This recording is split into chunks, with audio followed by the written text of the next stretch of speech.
Xiao Xianlin dan Liu Mingzhang tidak menjawab. Mereka berdua menatap tajam ke arah Zhao Chen. Saat itu, Yang Jingbo berseru kaget apa? Ini teknik pijat Jinghong yang legendaris? Dari mana Zhao Chen mempelajari teknik pijat yang telah hilang selama bertahun-tahun ini? Mungkinkah juga dari? Saking gembiranya, ia hampir saja melontarkan nama pria yang akan menjadi dukun. Tetapi untungnya ia bereaksi cepat dan menelannya kembali. Begini, di komunitas medis Tiongkok yang maju, banyak orang mencari pria yang akan menjadi dukun. Tetapi sayangnya, mereka tidak menemukannya. Mereka hanya tahu bahwa Zhao Chen adalah murid orang itu. Tentu saja, mereka tidak tahu bahwa informasi ini salah, karena Zhao Chen sendirilah yang akan menjadi dukun. Yang Jingbo terbatuk 2 kali, menelan kembali kata-kata yang hendak keluar. Para dokter dan perawat di unit perawatan intensif buru-buru bertanya kepadanya. Direktur Yang, tolong beritahu kami dengan cepat, teknik pijat macam apa ini? Mengapa sangat berbeda dari yang biasa kita lihat? Sambil menatap Zhao Chen, Yang Jingbo menjawab, teknik pijat Jinghong konon diciptakan oleh Bao Gu, seorang tabib wanita ternama dari dinasti Jin. Mungkin banyak dari Anda yang belum pernah mendengar tentang Bao Gu, tetapi Anda pasti pernah mendengar tentang suaminya, Gehong, yang konon telah mencapai keabadian melalui alkimia. Meskipun pencapaian keabadian hanyalah legenda, keterampilan medis Gehong cukup tinggi. Teknik pijat Jinghong ini kemungkinan besar dikembangkan oleh pasangan ini bersama-sama. Seluruh teknik pijat ini dikenal karena gerakannya yang anggun dan lincah, dengan postur yang sangat elegan dan indah, tetapi efek terapeutiknya tidak berkurang, bahkan melampaui banyak teknik pijat kelas atas, yang pernah dipuji sebagai keterampilan yang luar biasa. Sayangnya, seperti banyak teknik medis lainnya, teknik ini hilang dalam catatan sejarah. Deskripsi teknik ini hanya dapat ditemukan di beberapa buku kuno, tetapi hanya singkat dan tidak memberikan detail tentang teknik, penerapan kekuatan, DLL. Saya tidak pernah menyangka bahwa hari ini, Zhao Chen akan menghidupkannya kembali. Setelah mendengar cerita itu, seruan kaget terdengar di unit perawatan intensif. Kekuatan ilahi?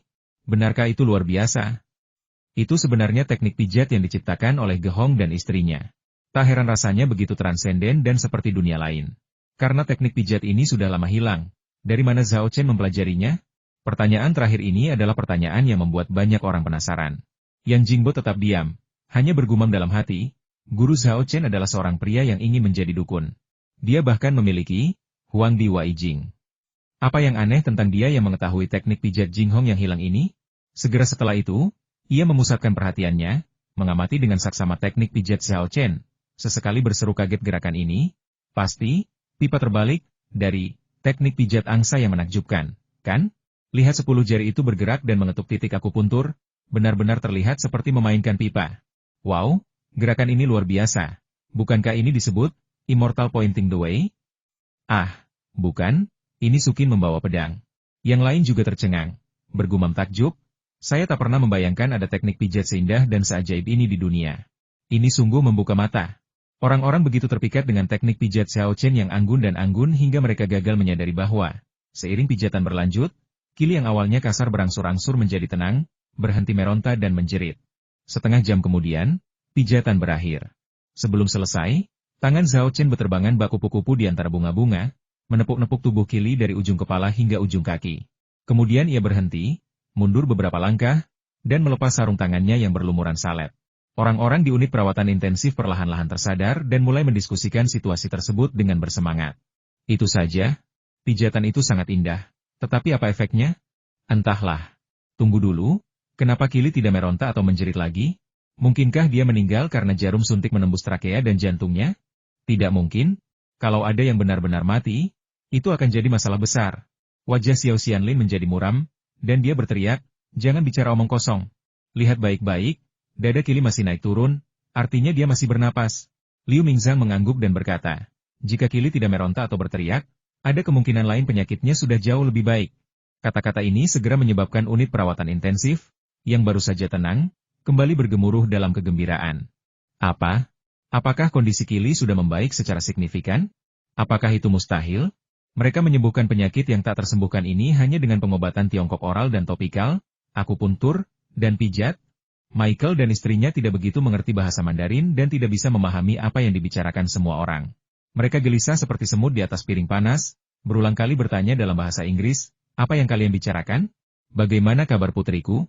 Tepat pada saat itu, suara klik lembut terdengar di telinga semua orang, membuyarkan keraguan mereka dan sangat mengejutkan mereka. Suara apa itu? Kedengarannya seperti peluru yang menetas. Aneh sekali, Kenapa ada suara seperti itu di sini? Suara itu sepertinya berasal dari seorang pasien. Orang-orang mengalihkan perhatian mereka ke Kili, yang sedang berbaring tenang di ranjang rumah sakit. Pada saat itu, suara krek itu semakin keras, dan orang-orang melihat salep yang mengeras di tubuh Kili mulai pecah berkeping-keping, lalu jatuh dengan suara us, dengan cepat menutupi tempat tidur rumah sakit dan lantai dengan lapisan ampas. Hah! Seseorang bermata tajam berseru kaget, lihat, bintik-bintik merah di tubuh Kili telah menghilang, dan lepuh-lepuh yang awalnya lebih besar dari satu itu telah mengerut. Tanpa diminta, semua orang menyadari perubahan pada Kili. Direktur Departemen Gawat Darurat Shen Quan ternganga, berkata tak percaya, eritema dan lepuhan ini, kami sudah mencoba segalanya, tetapi tidak kunjung hilang atau mengering. Mungkinkah kondisi Kili benar-benar membaik secara signifikan? Seruan itu begitu keras hingga membangunkan Kili dari tidur lelapnya. Kali ini, meskipun Kili meronta, ia tidak sekuat sebelumnya. Ia pun berkata, di mana ini? Siapa kalian? Kenapa kalian diikat? Di mana ayah dan ibuku? Tolong. Tolong aku. Meskipun dia berbicara dalam bahasa Inggris, para dokter dan perawat tetap dapat memahami inti permasalahannya. Unit perawatan intensif meledak dalam keributan, diikuti oleh seruan keras dan diskusi panas. Dia berbicara.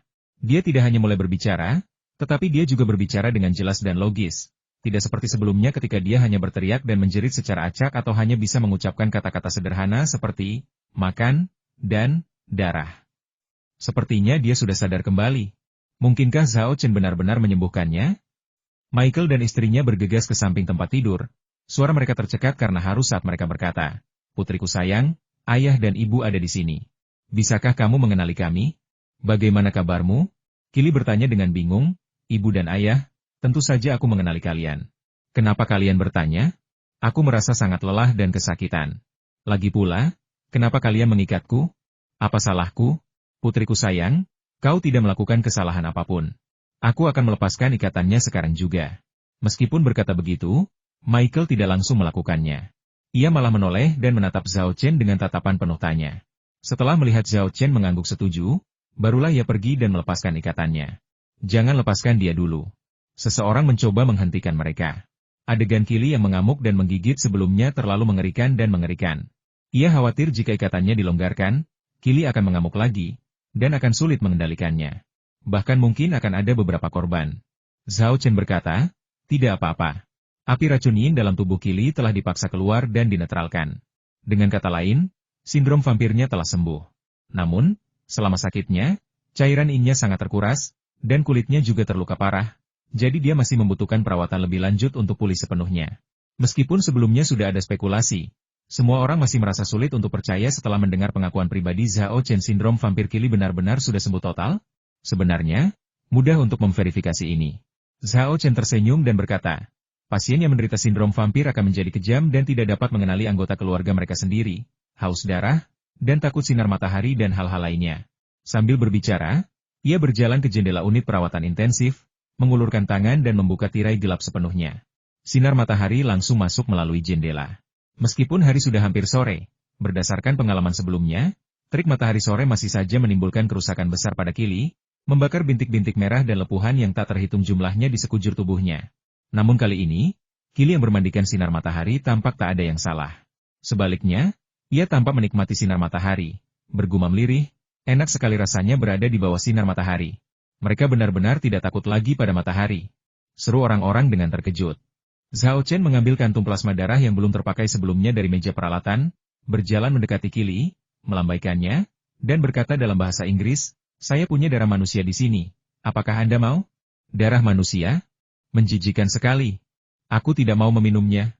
Kili mengerutkan kening, wajahnya penuh rasa jijik, sangat kontras dengan perilakunya yang liar sebelumnya saat melihat darah. Serangkaian tindakan Kili membuktikan bahwa dia telah kembali normal. "Terima kasih, dokter, terima kasih." Tuan dan Nyonya Michael berbalik, menggenggam tangan Zhao Chen erat-erat, dan terus mengungkapkan rasa terima kasih mereka. Kili, yang terbaring di ranjang rumah sakit, juga mengetahui apa yang terjadi dari orang tuanya dan dengan tulus berterima kasih kepada Zhao Chen karena telah menyelamatkan hidupnya. 3 aliran rasa syukur dan harapan mengalir ke tubuh Zhao Chen, bersama dengan beberapa aliran pemujaan dan harapan. Zhao Chen memberikan beberapa komentar sederhana, lalu menoleh ke Shen Quan dan bertanya, "Direktur Shen, Anda seharusnya tidak memiliki masalah dengan perawatan lanjutan, kan?" "Tentu saja tidak akan ada masalah," kata Shen Quan sambil tersenyum. "Kalau surat keterangan dokternya sudah lengkap, Tapi gejala-gejala ini masih belum bisa disembuhkan, kita memang tidak pantas jadi dokter. Baiklah, kalau begitu aku pergi sekarang. Zhao Chen mengangguk dan hendak pergi. Pada saat itu, dua orang perawat datang untuk membersihkan sisa-sisa obat yang berserakan di tempat tidur dan lantai. Hah! Saat melihat salah satu ampas obat, mata Zhao Chen tiba-tiba menajam. DLL. Zhao Chen menghentikan perawat yang sedang membersihkan sisa obat, mengambilnya, dan memeriksanya dengan saksama. Teknik pengamatan Qi dan teknik pemilah kebenaran diaktifkan secara bersamaan pada saat itu. Dengan bantuan mereka, Zhao Chen menemukan bahwa ampas obat ini mengandung jejak darah beracun yang tidak biasa, memancarkan bau amis aneh yang bukan bau manusia maupun mayat. Mungkinkah ini? Sebuah tebakan muncul di benak Zhao Chen. Ia diam-diam mengaktifkan petirnya, dan kilatan petir langsung menyambar di antara jari-jarinya. Namun, karena ampas obatnya tertutup, orang-orang di sekitarnya tidak dapat melihatnya. Begitu petir memasuki ampas obat, gumpalan darah beracun itu segera menjadi gelisah dan mencoba melarikan diri. Darah beracun ini ternyata memiliki tingkat kecerdasan tertentu. Sayangnya, ia menghadapi petir yang mengandung kekuatan guntur surgawi, dan ia tidak punya cara untuk melarikan diri, langsung tersengat listrik. Zhao Chen, ada apa? Tanya Shen Quan penasaran dari samping. Apakah ada yang salah dengan ampas obat ini? Xiao Xianlin mencondongkan tubuh dan bertanya dengan bingung. Michael dan istrinya sangat gugup, takut putri mereka, yang baru saja pulih, mungkin akan mengalami masalah kesehatan baru. Bukan apa-apa. Aku hanya memeriksa efek obat topikal, Zhao Chen mengarang alasan. Kebenarannya terlalu aneh untuk diungkapkan, dan ia tak bisa mengungkapkannya. Tidak apa-apa, gumam Michael dan istrinya, jelas-jelas merasa lega. Xiao Xianlin dan Liu Mingzhang bertukar pandang, keduanya ragu. Namun, karena Zhao Chen tetap diam, mereka tidak bisa mendesaknya untuk menjelaskan lebih lanjut. Mereka hanya bisa menghibur diri. Zhao Chen memang anak yang bisa membedakan mana yang penting dan mana yang mendesak. Karena dia tidak mengatakan apa-apa, itu membuktikan bahwa masalah ini tidak serius. Zhao Chen meletakkan ampas obatnya, bertepuk tangan, dan berkata kepada perawat yang sedang membersihkannya, jangan buang ampas ini. Sebaiknya segera dibakar. Kedua perawat itu terkejut sejenak, lalu bertanya dengan bingung, mengapa?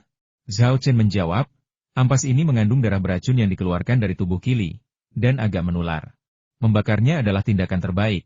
Mendengar ini, raut wajah Shen Quan berubah serius, dan ia langsung memerintahkan, dengarkan Zhao Chen, bakar semua ampas ini nanti. Ia lalu bertanya kepada Zhao Chen, apakah ada hal lain yang perlu kita waspadai? Itu saja. Zhao Chen melambaikan tangannya dan berkata, baiklah, kalian lanjutkan saja pekerjaan kalian. Aku masih ada urusan, jadi aku pergi sekarang. Shen Quan segera berkata, terima kasih atas bantuannya. Biar aku yang mengantarmu. Kami akan memberimu satu juga, kata Yang Jingbo, Xiao Xianlin, Liu Mingzhang, dan lainnya. Zhao Chen tersenyum dan tidak menolak. Dikelilingi mereka, ia keluar dari unit perawatan intensif. Tepat saat mereka mencapai lift, Michael mengejar mereka sambil berkata, tunggu, dokter, tolong tunggu sebentar. Ada apa? Ada yang lain? Zhao Chen berhenti, berbalik, dan bertanya. Dokter, Anda menyelamatkan nyawa Qili, dan saya masih belum tahu nama Anda, kata Michael terengah-engah. Yang Jingbo memperkenalkan sambil tersenyum ini Zhao Chen, seorang mahasiswa dan dosen di Universitas Kedokteran Sihua kami. Profesor guru universitas? Apa maksudnya? Michael terdiam sejenak, tetapi tidak terlalu memikirkannya. Mengira bahasa Inggris Yang Jingbo kurang lancar dan ia salah bicara. Ia mengeluarkan sebuah kartu nama dari sakunya, memegangnya dengan kedua tangan, dan menyerahkannya kepada Zhao Chen, sambil berkata dengan sungguh-sungguh, Dr. Zhao, Anda telah menyelamatkan putri saya. Anda adalah seorang dermawan bagi keluarga kami. Jika Anda membutuhkan bantuan saya di kemudian hari, jangan ragu untuk bertanya. Ini kartu nama saya, Anda dapat menghubungi saya kapan saja dengan menghubungi nomor yang tertera. Zhao Chen mengambil kartu nama itu dan meliriknya. Informasi di dalamnya sangat sederhana. Selain nama Michael, hanya ada nomor telepon. Informasi yang biasa ditemukan pada kartu nama biasa, seperti jabatannya, tidak ada. Ia tidak menyangka akan meminta bantuan Michael. Tetapi ia tetap menerima kartu nama itu, semata-mata karena ia tidak ingin orang itu merasa bersalah atau bertanggung jawab. Di saat yang sama, ia tersenyum dan berkata, maaf, saya tidak punya kartu nama. Michael dengan cepat berkata, tidak apa-apa, bisakah kamu memberiku nomor telepon? Zhao Chen tidak menolak, dan membacakan nomor teleponnya kepadanya sambil berkata, jika ada perubahan pada kondisi Qili, Anda dapat menghubungi nomor ini untuk menemukan saya. Terima kasih banyak, Dr. Zhao. Saya sungguh berterima kasih. Michael menuliskan nomornya dan mengucapkan terima kasih yang sebesar-besarnya. Zhao Chen melambaikan tangannya padanya dan berkata, "Baiklah, kembalilah dan urus Kili." Michael mengucapkan beberapa patah kata ucapan terima kasih lagi, dan baru kembali ke bangsal setelah lift tiba dan dia mengantar Zhao Chen dan kelompoknya ke dalamnya. Sementara itu, jauh di Inggris, Michelle masih tercengang. Meskipun panggilan video telah lama berakhir, ia masih menatap ponselnya, seolah-olah tertegun. Dia terkejut. Sebelumnya, ia dengan yakin menyatakan bahwa Tiongkok tidak memiliki dokter yang baik dan pengobatan tradisional Tiongkok hanyalah dukun primitif yang menggunakan ramuan untuk menipu orang. Namun, penyembuhan Zhao Chen untuk sindrom vampir Kili dengan sempurna membantahnya, yang merupakan tamparan keras. Tamparan itu benar-benar membuatnya tercengang. Tiba-tiba serangkaian seruan terdengar di belakangnya. Ya Tuhan, dokter Cina itu benar-benar menyembuhkan penyakit vampir. Sungguh tak masuk akal. Adakah yang bisa menjelaskan bagaimana dia melakukannya? Dengan obat-obatan herbal itu, dan menusukkan jarum ke tenggorokan dan jantungnya, dan semua pijatan setelahnya, jujur saja, meskipun aku melihatnya dengan mata kepalaku sendiri, aku masih tak percaya benda-benda ini benar-benar menyembuhkan penyakit vampir legendaris itu. Michelle, apa kau punya informasi kontak dokter Tiongkok itu? Aku ingin bertanya bagaimana dia menyembuhkan sindrom vampir, apa prinsip di balik perawatan yang tampaknya aneh ini, dan apa efeknya. Suara tertahan itu menyadarkan Michelle. Ia berbalik dan melihat sekelompok besar rekan kerja berkumpul di belakangnya. Beberapa di antaranya adalah pakar terkemuka di rumah sakit, tenaga medis ternama di Inggris, bahkan Eropa daratan. Pada saat ini, mereka semua sangat terkejut dengan keterampilan pengobatan tradisional Tiongkok yang ditunjukkan Zhao Chen. Mereka yang sangat terkejut, terutama mereka yang tidak memahami pengobatan tradisional Tiongkok dan menganggapnya sebagai ilmu sihir, sangat terkesan. Di saat yang sama, mereka merasa bersalah dan malu atas prasangka mereka sebelumnya dan terus mengagumi betapa menakjubkannya keterampilan medis dari timur. Michelle tiba-tiba berteriak, "Aku sudah memutuskan, aku mengundurkan diri." Suara terkesiap dan celoteh segera terdiam saat orang-orang menatap Michelle. Mata mereka dipenuhi dengan keterkejutan dan kebingungan. Lalu, mereka semua mulai mengajukan pertanyaan sekaligus. "Kamu ingin mengundurkan diri? Kenapa? Apakah kamu bicara omong kosong karena kamu telah terangsang? Rumah sakit kita yang terbaik di seluruh Inggris, bahkan di seluruh Eropa. Kamu mau resign? Mau kemana?" "Aku ingin pergi ke Tiongkok," kata Michelle, melafalkan setiap kata dengan jelas, matanya berkobar penuh semangat. "Aku ingin belajar pengobatan tradisional Tiongkok yang luar biasa." Dia berubah dari yang awalnya memandang rendah pengobatan tradisional Tiongkok menjadi sepenuhnya yakin dengannya. Zhao Chen tidak menyadari apa yang terjadi di Inggris. Tepat saat ia keluar dari ruang rawat jalan rumah sakit, wanita tulang datang.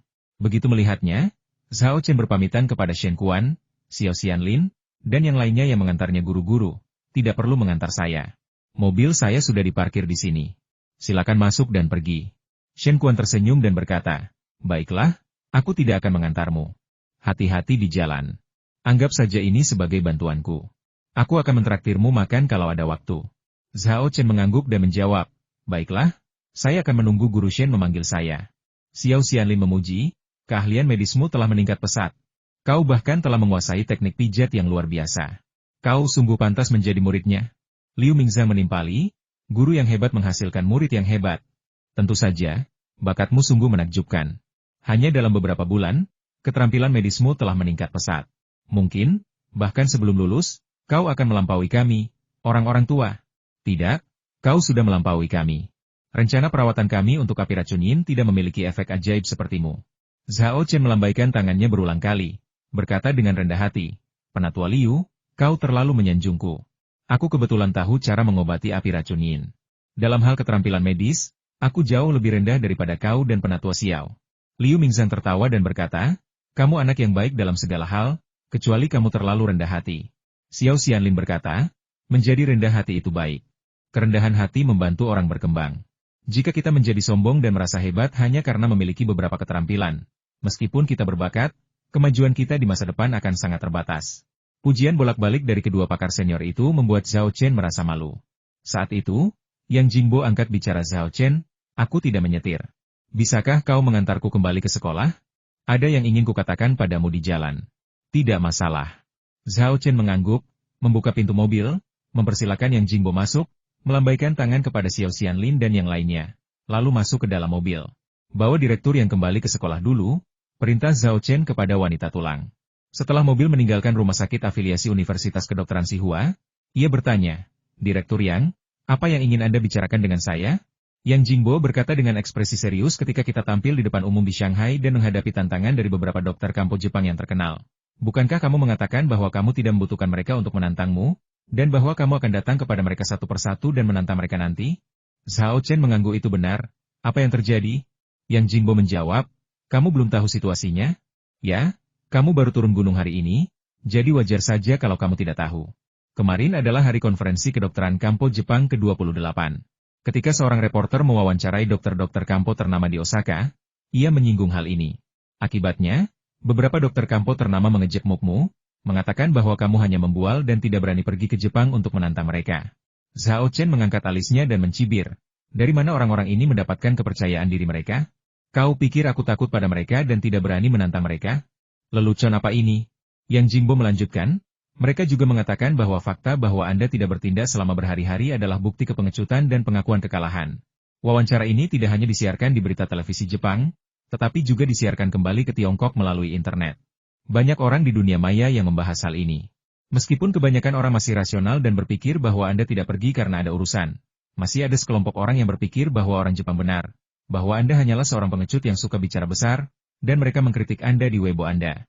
Zhao Chen mendengus dingin. Kita tidak bisa berbuat apa-apa. Di dunia ini, akan selalu ada sekelompok orang yang memuja hal-hal asing dan menganggap kotoran orang asing pun berbau harum. Kata-katanya mungkin kasar, tapi intinya valid. Yang Jingbo mengangguk, menyetujui komentar Zhao Chen, lalu berkata, saya pikir Anda harus menanggapi masalah ini, dan akan lebih baik jika Anda bisa memberikan kerangka waktu perjalanan Anda ke Jepang untuk menantang mereka. Saya mengerti, terima kasih sudah mengingatkan saya, Direktur Yang, kata Zhao Chen. Kemudian, Chong Guenu memberi instruksi. Nanti, cari agen perjalanan yang bisa mengurus visa Jepang untuk saya. Siapkan semua dokumen yang diperlukan, dan bawa ke sana untuk memproses visa saya. Ya, jawab wanita tulang. Zhao Chen mengeluarkan ponselnya, membuka Weibo, dan mendapati banyak pesan yang menandainya. Setelah membukanya, ia melihat pesan-pesan yang menanyakan kapan ia akan pergi ke Jepang untuk menantang klub Jepang.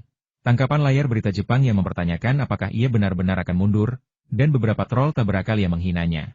Setelah berpikir sejenak, Zhao Chen mengunggah pesan di Weibo. Mau ditampar? Baiklah, aku kabulkan keinginanmu. Cuci bersih kerisanmu, aku akan membereskanmu satu persatu dalam sebulan. Alasan penetapan batas waktu 1 bulan ada 2. Pertama, untuk menunggu visa, dan kedua, karena ia ingin pergi ke Jepang setelah meningkatkan kekuatannya ke tahap ketenangan bawaan. Dia tidak hanya akan menantang Dojo, tetapi juga menemukan iblis wanita Lingzi untuk membalas serangan diam-diam yang dideritanya saat itu. Jepang adalah wilayah kekuasaan Reiko. Jika dia tidak cukup kuat, dia mungkin tidak hanya gagal membalaskan dendam keluarganya, tetapi juga akan terbunuh. Postingan Zhao Chen di Weibo langsung mendapat banyak komentar dan repost. Tuan Besar, Anda akhirnya merespons. Hei orang Jepang, lihat itu? Zhao Chen bilang cuci bersih kerisanmu dan tunggu. Haha, nggak bisa hidup damai aja, ya? Kenapa malah cari mati? Cuci bersih kerisanmu? TSK, jahat sekali. Selain komentar yang mendukung Zhao Chen, ada juga beberapa yang mengkritiknya. Namun, komentar-komentar ini tergolong minoritas, dan mendapat kecaman bertubi-tubi dari netizen. Internet menyebarkan informasi dengan sangat cepat, dan tidak butuh waktu lama bagi orang-orang di Jepang untuk mengetahuinya. Di sebuah hotel Hilton di prefektur Osaka, beberapa praktisi kampo ternama yang menghadiri sebuah konferensi sedang mengobrol di kamar hotel mereka ketika tiba-tiba, salah satu murid mereka bergegas masuk, berteriak, "Guru, sesuatu yang mengerikan telah terjadi." Guru orang ini adalah Junzo Kobayakawa, seorang guru terkenal dari sekolah pengobatan kampo Kobayakawa. Melihat kepanikan muridnya, Junzo Kobayakawa merasa terhina dan berteriak dengan tegas, "Sialan! Tingkah macam apa ini? Panik dan kacau balau? Bagaimana aku bisa mengajarimu? Apapun yang terjadi, kau harus tetap tenang. Kau harus bisa tetap tenang meskipun gunung Tai runtuh di hadapanmu." Murid itu ketakutan dan segera menutup mulutnya, tidak berani berteriak lagi. "Saya minta maaf atas perilaku buruk saya, yang membuat kalian semua tertawa." Di dalam ruangan, setelah berbasa-basi dengan praktisi pengobatan tradisional Tiongkok ternama lainnya, Kobayakawa Junzo bertanya kepada muridnya, "Apa yang terjadi? Kenapa kalian begitu sedih?" Murid itu dengan cepat menjawab, Zhao Chen telah menanggapi tantangan daring secara langsung, dengan mengatakan bahwa dia akan datang ke Jepang untuk menantang Dojo dalam waktu 1 bulan. Apa? Mendengar berita ini, Junzo Kobayakawa dan beberapa dokter kampo ternama lainnya terkejut dan melompat serta berteriak. Penampilan mereka yang panik bahkan lebih buruk dari perilaku murid sebelumnya. Murid itu terkejut dengan reaksi Kobayakawa Junzo dan yang lainnya, lalu berseru, "Guru, dan semua senior, ada apa dengan kalian? Bukankah sebelumnya guru bilang kalau Zhao Chenzhen datang pun tidak perlu ditakutkan? Kenapa guru begitu panik sekarang? Diam. Apa yang kau tahu? Bertanya omong kosong seperti itu di sini? Wajah Junzo Kobayakawa memerah saat dia melotot dan memarahi. Dia tidak mungkin bisa mengatakan kepada muridnya bahwa semua kata-kata yang mereka ucapkan sebelumnya hanyalah bualan belaka, dan bahwa mereka sebenarnya sangat waspada terhadap Zhao Chen, bukan? Meskipun Zhao Chen masih muda, Kawashima Haruto pun dikalahkan olehnya, dan hal itu bahkan melibatkan Genji Dosho, yang menyebabkannya mengundurkan diri dari komunitas medis Jepang. Sekolah Genji pun jatuh dari statusnya sebagai sekolah kedokteran Kampo Papan atas menjadi sekolah kelas 3. Junzo Kobayakawa dan rekan-rekannya menyadari betul bahwa keterampilan medis mereka tidak sebaik Haruto Kawashima. Jika Zhao Chen datang mengetuk pintu mereka untuk menantang mereka, peluang mereka untuk bertahan hidup akan sangat tipis. Murid itu tampak kesal, namun patuh menutup mulutnya. Apakah Zhao Chen benar-benar mengatakan dia datang ke Jepang untuk menantang mereka? Kapan itu terjadi? Apakah itu dapat dipercaya? Tanya Junzo Kobayakawa. Sang murid tetap diam, tanpa acuh tak acuh terhadap pikirannya sendiri.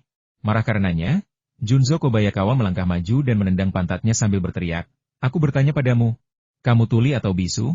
Murid itu pun merasa lebih kesal lagi guru. "Engkau menyuruh aku diam." Junzo Kobayakawa hampir menjadi gila karena marah sudah kubilang diam agar kau tidak bertanya pertanyaan konyol. Tapi kau tetap harus menjawab pertanyaan yang kuajukan. Murid itu berpikir dalam hati, kenapa kau tidak bilang dari tadi? Bagaimana aku bisa tahu apa yang kau pikirkan? Namun, ia dengan patuh menjawab pertanyaan sebelumnya dengan lantang, baru saja, Zhao Chen menyebutkan ini di akun Weibo-nya yang terverifikasi, jadi sepertinya cukup terpercaya.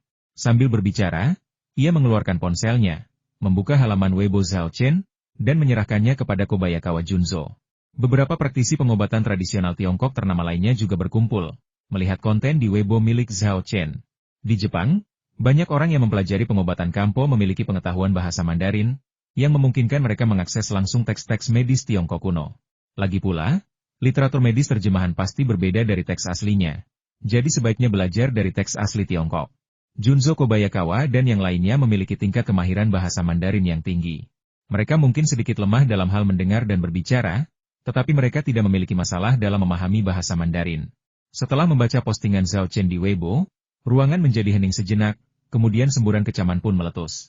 Dasar anak sombong. Dilihat dari kata-katanya, dia benar-benar ingin mengalahkan semua aliran pengobatan tradisional Tiongkok. Dasar orang tak tahu terima kasih. Ada banyak sekali ahli pengobatan tradisional Tiongkok di sini. Beraninya dia begitu sombong? Benar. Akan lebih baik jika dia tidak datang. Jika dia berani menantang kita akan membuatnya kehilangan muka dan tunduk pada pengobatan tradisional Tiongkok kita. Kendati Junzo Kobayakawa dan yang lainnya terdengar seperti mereka telah menguasai Zhao Chen sepenuhnya. Mereka sama sekali tidak percaya diri dan hanya berpura-pura.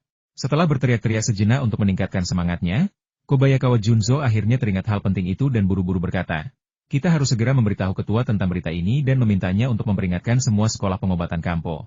Meskipun kita tidak takut pada Zhao Chen, sekolah-sekolah kecil dengan keterampilan medis biasa mungkin tidak akan mampu bertahan jika mereka bertemu Zhao Chen. Sebaiknya kita menyusun rencana yang sangat matang sebelum Zhao Chen tiba di Jepang." Beberapa praktisi pengobatan tradisional Tiongkok terkenal lainnya mengangguk setuju. Itu benar. Kobayakawa-san benar. Kita harus segera memberitahu ketua tentang hal ini. Ketua seharusnya sedang memberikan wawancara kepada wartawan di kedai kopi hotel sekarang. Bagaimana kalau kita ke sana sekarang? Tidak ada waktu terbuang, ayo pergi sekarang. Melihat ini, sang murid pun mengerti. Para praktisi pengobatan tradisional Tiongkok ternama ini tidak khawatir Zhao Chen akan mengalahkan lawan yang lebih lemah. Mereka takut Zhao Chen akan mengusir mereka. Mengingat keterampilan medis Zhao Chen yang telah ditunjukkan dalam pertandingan sebelumnya, hasil seperti itu bukanlah hal yang mustahil. Junzo Kobayakawa dan rombongan segera meninggalkan ruangan dan menuju kedai kopi hotel. Di pintu masuk ruang VIP, mereka melihat sekretaris wanita cantik Takashi Fuji, Presiden Asosiasi Kedokteran Kampo Jepang, yang sedang menunggu di sana. "Nona Masako, apakah ketua ada di dalam?" tanya Junzo Kobayakawa sambil berjalan menuju rumah. Sekretaris Masako segera menghentikannya, dengan mengatakan, "Ketua sedang diwawancarai oleh stasiun televisi. Anda tidak bisa masuk sekarang." Junzo Kobayakawa berkata, "Kami memiliki sesuatu yang sangat penting untuk segera dilaporkan kepada ketua." Masako berdiri di depan pintu, tak mau bergerak sepenting apapun urusannya. Kita harus menunggu sampai ketua selesai wawancaranya. Pada saat itu, Junzo Kobayakawa dan yang lainnya mendengar tawa dan ucapan sinis Takashi Fuji yang datang dari ruang VIP. "Zhao Chenlai datang ke Jepang untuk menantang kita? Haha, itu cuma candaan. Hal seperti itu sama sekali tidak mungkin." Saya menonton kompetisi keterampilan medis di Shanghai, Tiongkok. Zhao Chen menang bukan karena keterampilan medisnya yang tinggi, melainkan karena ia sangat beruntung. Pasien yang dipilih Kawashima Haruto untuknya sebelumnya telah menerima perawatan dari banyak dokter, termasuk pengobatan kampo kami. Jadi, kesembuhan pasien tidak ada hubungannya dengan Zhao Chen. Itu sepenuhnya karena dokter-dokter sebelumnya telah menyembuhkan 80 hingga 90% penyakitnya dengan obat mereka.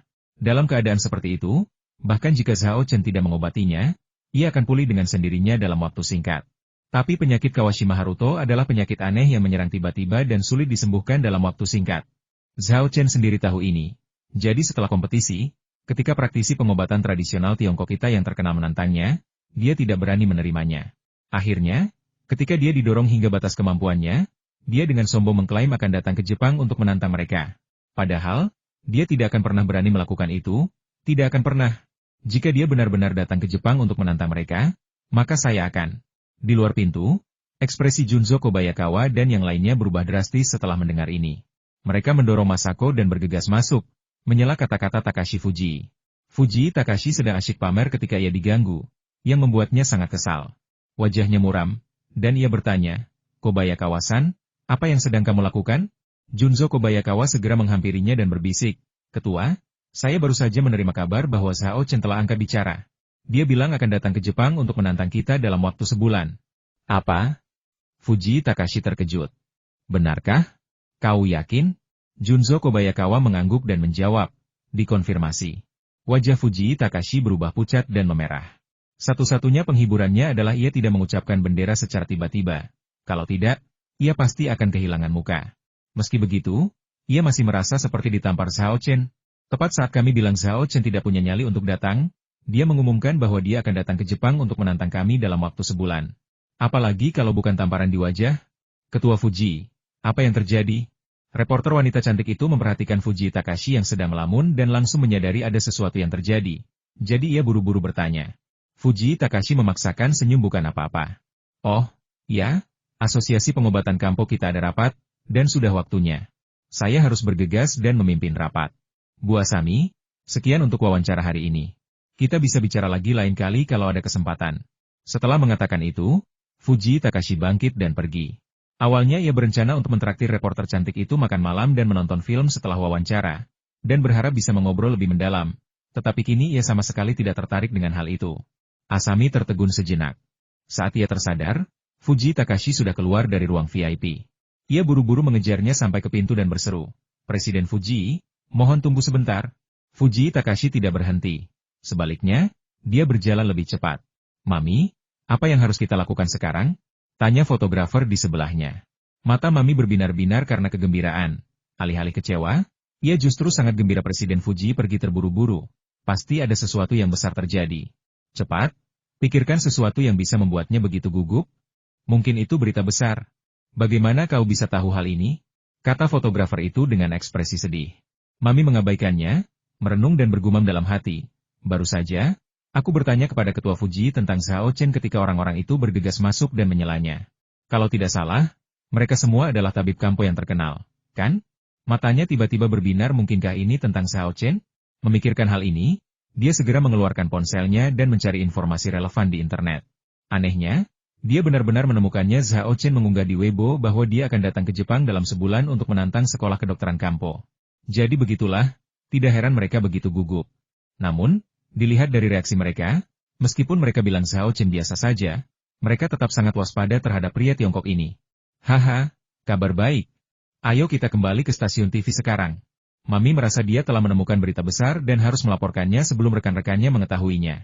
Sementara itu, Fuji Takashi segera memanggil para pemimpin berbagai sekolah pengobatan kampo yang datang untuk menghadiri acara tersebut ke ruang konferensi hotel. Orang-orang ini tidak menyadari apa yang telah terjadi dan mengajukan pertanyaan-pertanyaan karena penasaran setelah mereka tiba. Presiden Fuji, apa yang membawa Anda ke sini? Bukankah rapat hari ini sudah selesai? Kenapa kita dipanggil kembali? Apa yang terjadi? Kenapa kalian semua terlihat begitu kesal? Setelah semua orang tiba, Fuji Takashi menyalakan mikrofon di depannya dan berkata dengan suara berat, kami baru saja menerima kabar bahwa Zhao Chen telah menyatakan akan datang ke Jepang dalam waktu 1 bulan untuk menantang dojo kami. Mendengar hal itu, para pimpinan berbagai mazhab yang tadinya sekadar bertanya dan berdiskusi di antara mereka, semuanya terdiam. Ruang konferensi menjadi hening sejenak, Membutuhkan beberapa detik untuk kembali normal sebelum seruan meledak. Apa? Zhao Chen datang untuk menantang kita? Dia benar-benar berani datang dan menantang kita? Mustahil. Jadi anak ini tidak hanya membual, dia serius. Baiklah, berhenti berdebat. Fujii Takashi berteriak, dan dengan bantuan sistem suara, suaranya menenggelamkan desahan dan gumaman semua orang yang hadir. Aku memanggil kalian ke sini bukan untuk mendengar seruan kalian, melainkan untuk menyusun strategi. Meskipun kita semua meremehkan Zhao Chen dalam wawancara kita, mengatakan bahwa keterampilan medisnya kurang dan bahwa ia hanya menang melawan Kawashima Haruto karena keberuntungan. Sebenarnya, kita semua tahu betul bahwa keterampilan medis Zhao Chen sangat kuat. Kalau tidak, ia tidak mungkin mengalahkan Kobayashi Haruo dan Kawashima Haruto berturut-turut, dan bahkan mendiagnosis penyakit Kawashima Haruto, yang bahkan tidak dapat dilihat oleh Genji Doshou. Ia lawan yang tangguh. Lawan tangguh yang membutuhkan usaha maksimal dan komitmen penuh kita. Kita, para praktisi pengobatan Kampo, sudah kalah satu ronde. Jika kita membiarkan Zhao Chen mengalahkan beberapa aliran pengobatan Kampo lainnya kali ini, kalian tidak hanya akan kalah dalam pertempuran, tetapi juga kehilangan muka. Semua orang di ruang rapat mengangguk setuju, menyetujui penilaian Takashi Fujii. Mereka kemudian memulai diskusi, tetapi setelah banyak pertimbangan, mereka tidak dapat menemukan solusi yang baik. Pada saat ini, seseorang bertanya, Presiden Fujii, apakah Anda punya saran bagus? Setelah berpikir sejenak, Fujii Takashi berkata, saya punya solusi pertama. Setiap sekolah kedokteran yang hadir harus segera memanggil praktisi terkuat mereka untuk mengawasi jalannya acara. Jangan sampai Zhao Chen datang mengetuk dan meninggalkan kita tanpa murid-murid kuat untuk menghadapinya, yang memungkinkannya memanfaatkan kita. Kedua, kita harus mengumpulkan informasi komprehensif tentang Zhao Chen, mempelajari keterampilan medisnya, mengidentifikasi kekuatan dan kelemahannya, lalu menyusun strategi kompetisi yang menargetkan kelemahannya. Semua orang mengangguk setuju. Dan beberapa bahkan menambahkan beberapa rincian pada saran Fujii Takashi. Sementara itu, seseorang menyarankan, Ketua Fujii, Anda cukup akrab dengan para pejabat tinggi di Biro Imigrasi. Bisakah Anda meminta mereka membantu Anda mencegah Zhao Chen memasuki negara ini? Jika dia tidak bisa datang ke Jepang, tentu saja dia tidak bisa membuat masalah. Sebelum pria itu selesai bicara, Fujii Takashi meraung, bodoh. Media di kedua negara pasti akan memperhatikan ini. Jika kita benar-benar mengutak-atik dan mencegah Zhao Chen memasuki negara ini, bahkan tanpa protes dari Zhao Chen, media akan mencurigai kita berada di balik semua ini dan melaporkannya. Saat itu tiba, kita akan benar-benar dipermalukan. Kita bahkan mungkin akan dicap pengecut, sebuah label yang tak akan pernah bisa kita hilangkan seumur hidup kita. Pria itu dimarahi dan tak berani bersuara. Ia pun menyadari bahwa ia telah memberikan ide yang buruk dan segera menundukkan kepalanya. Zhao Chen tidak menyangka unggahannya di Weibo akan membuat para pakar Kampo ternama itu panik. Ini juga menunjukkan bahwa keahlian medisnya diakui tidak hanya oleh orang Tionghoa, tetapi juga oleh dokter Kampo Jepang. Kalau tidak, ia tidak akan memberikan efek jera seperti itu. Setelah mengantar Yang Jingbo ke Universitas Kedokteran Sihua, Zhao Chen tidak keluar dari mobil tetapi malah berencana untuk kembali ke kamar sewaannya. Pada saat ini, Zheng Rui melayang keluar dari kediaman hantu dan berkata dengan ekspresi serius, Zhao Chen, api racun di tubuh wanita asing itu sepertinya bukan disebabkan oleh faktor internal atau pengaruh eksternal. Sepertinya lebih seperti disusupi oleh roh jahat. Zhao Chen mengangguk. Dia sampai pada suatu kesimpulan saat dia melihat sesuatu yang tidak biasa pada ampas obat tersebut. Mendengar kata-kata Zheng Rui, dia langsung berkata, Senior, kau benar. Kili itu kemungkinan besar digigit vampir. Vampir? Apa itu? Zheng Rui sedikit mengernyit, ekspresinya bingung. Apa, Senior, kau tidak tahu tentang vampir? Zhao Chen awalnya terkejut. Lalu menyadari bahwa Zheng Rui adalah orang kuno dari dinasti Qing. Orang-orang saat itu tidak memiliki televisi atau internet, dan mereka tidak tahu apapun tentang negara asing, apalagi vampir, makhluk jahat yang lahir dalam legenda Eropa dan Amerika. Zhao Chen memberikan pengantar singkat vampir adalah makhluk jahat dalam legenda Barat. Mereka dapat berubah menjadi kelelawar dan perlu meminum darah manusia untuk mempertahankan tubuh mereka dan mencapai keabadian. Orang yang digigit vampir memiliki dua kemungkinan mati karena darahnya terkuras, atau berubah menjadi vampir tingkat rendah oleh darah vampir yang beracun. Zheng Rui tiba-tiba menyadari dan berkata, jadi itu monster dari Barat. Pada zaman kuno, istilah Taisi digunakan untuk merujuk pada negara-negara Barat secara umum. Zhao Chen mengangguk dan berkata, itu salah satu cara untuk memahaminya. Apakah vampir monster yang kuat? Zheng Rui bertanya lagi. Zhao Chen berpikir sejenak dan berkata, konon ada beberapa tingkatan vampir, masing-masing dengan kekuatan yang berbeda. Namun, kurasa vampir yang menggigit Kili seharusnya tidak terlalu tinggi tingkatannya. Kalau tidak, mustahil menyembuhkan Kili hanya dengan obat, akupuntur, dan pijat. Sambil berbicara, Dia mengeluarkan pena dan kertas dari cincin penyimpanannya dan menggunakan mantra pelacak untuk menyelidiki keberadaan vampir itu. Tak lama kemudian, sebuah diagram sederhana digambar di atas kertas, beserta sebuah alamat. Berbeda dengan sebelumnya, alamat ini bukan dalam bahasa Mandarin, melainkan serangkaian bahasa Inggris. Tak perlu dikatakan lagi, vampir ini pasti ada di luar negeri. Sepertinya Kili digigit sebelum dia datang ke Tiongkok. Zhao Chen menyimpan pena dan kertasnya. Jika vampir ini ada di dekat Chengdu, atau bahkan di tempat lain di negara ini, dia pasti akan pergi dan mengusirnya. Sayangnya, tempat itu di luar negeri.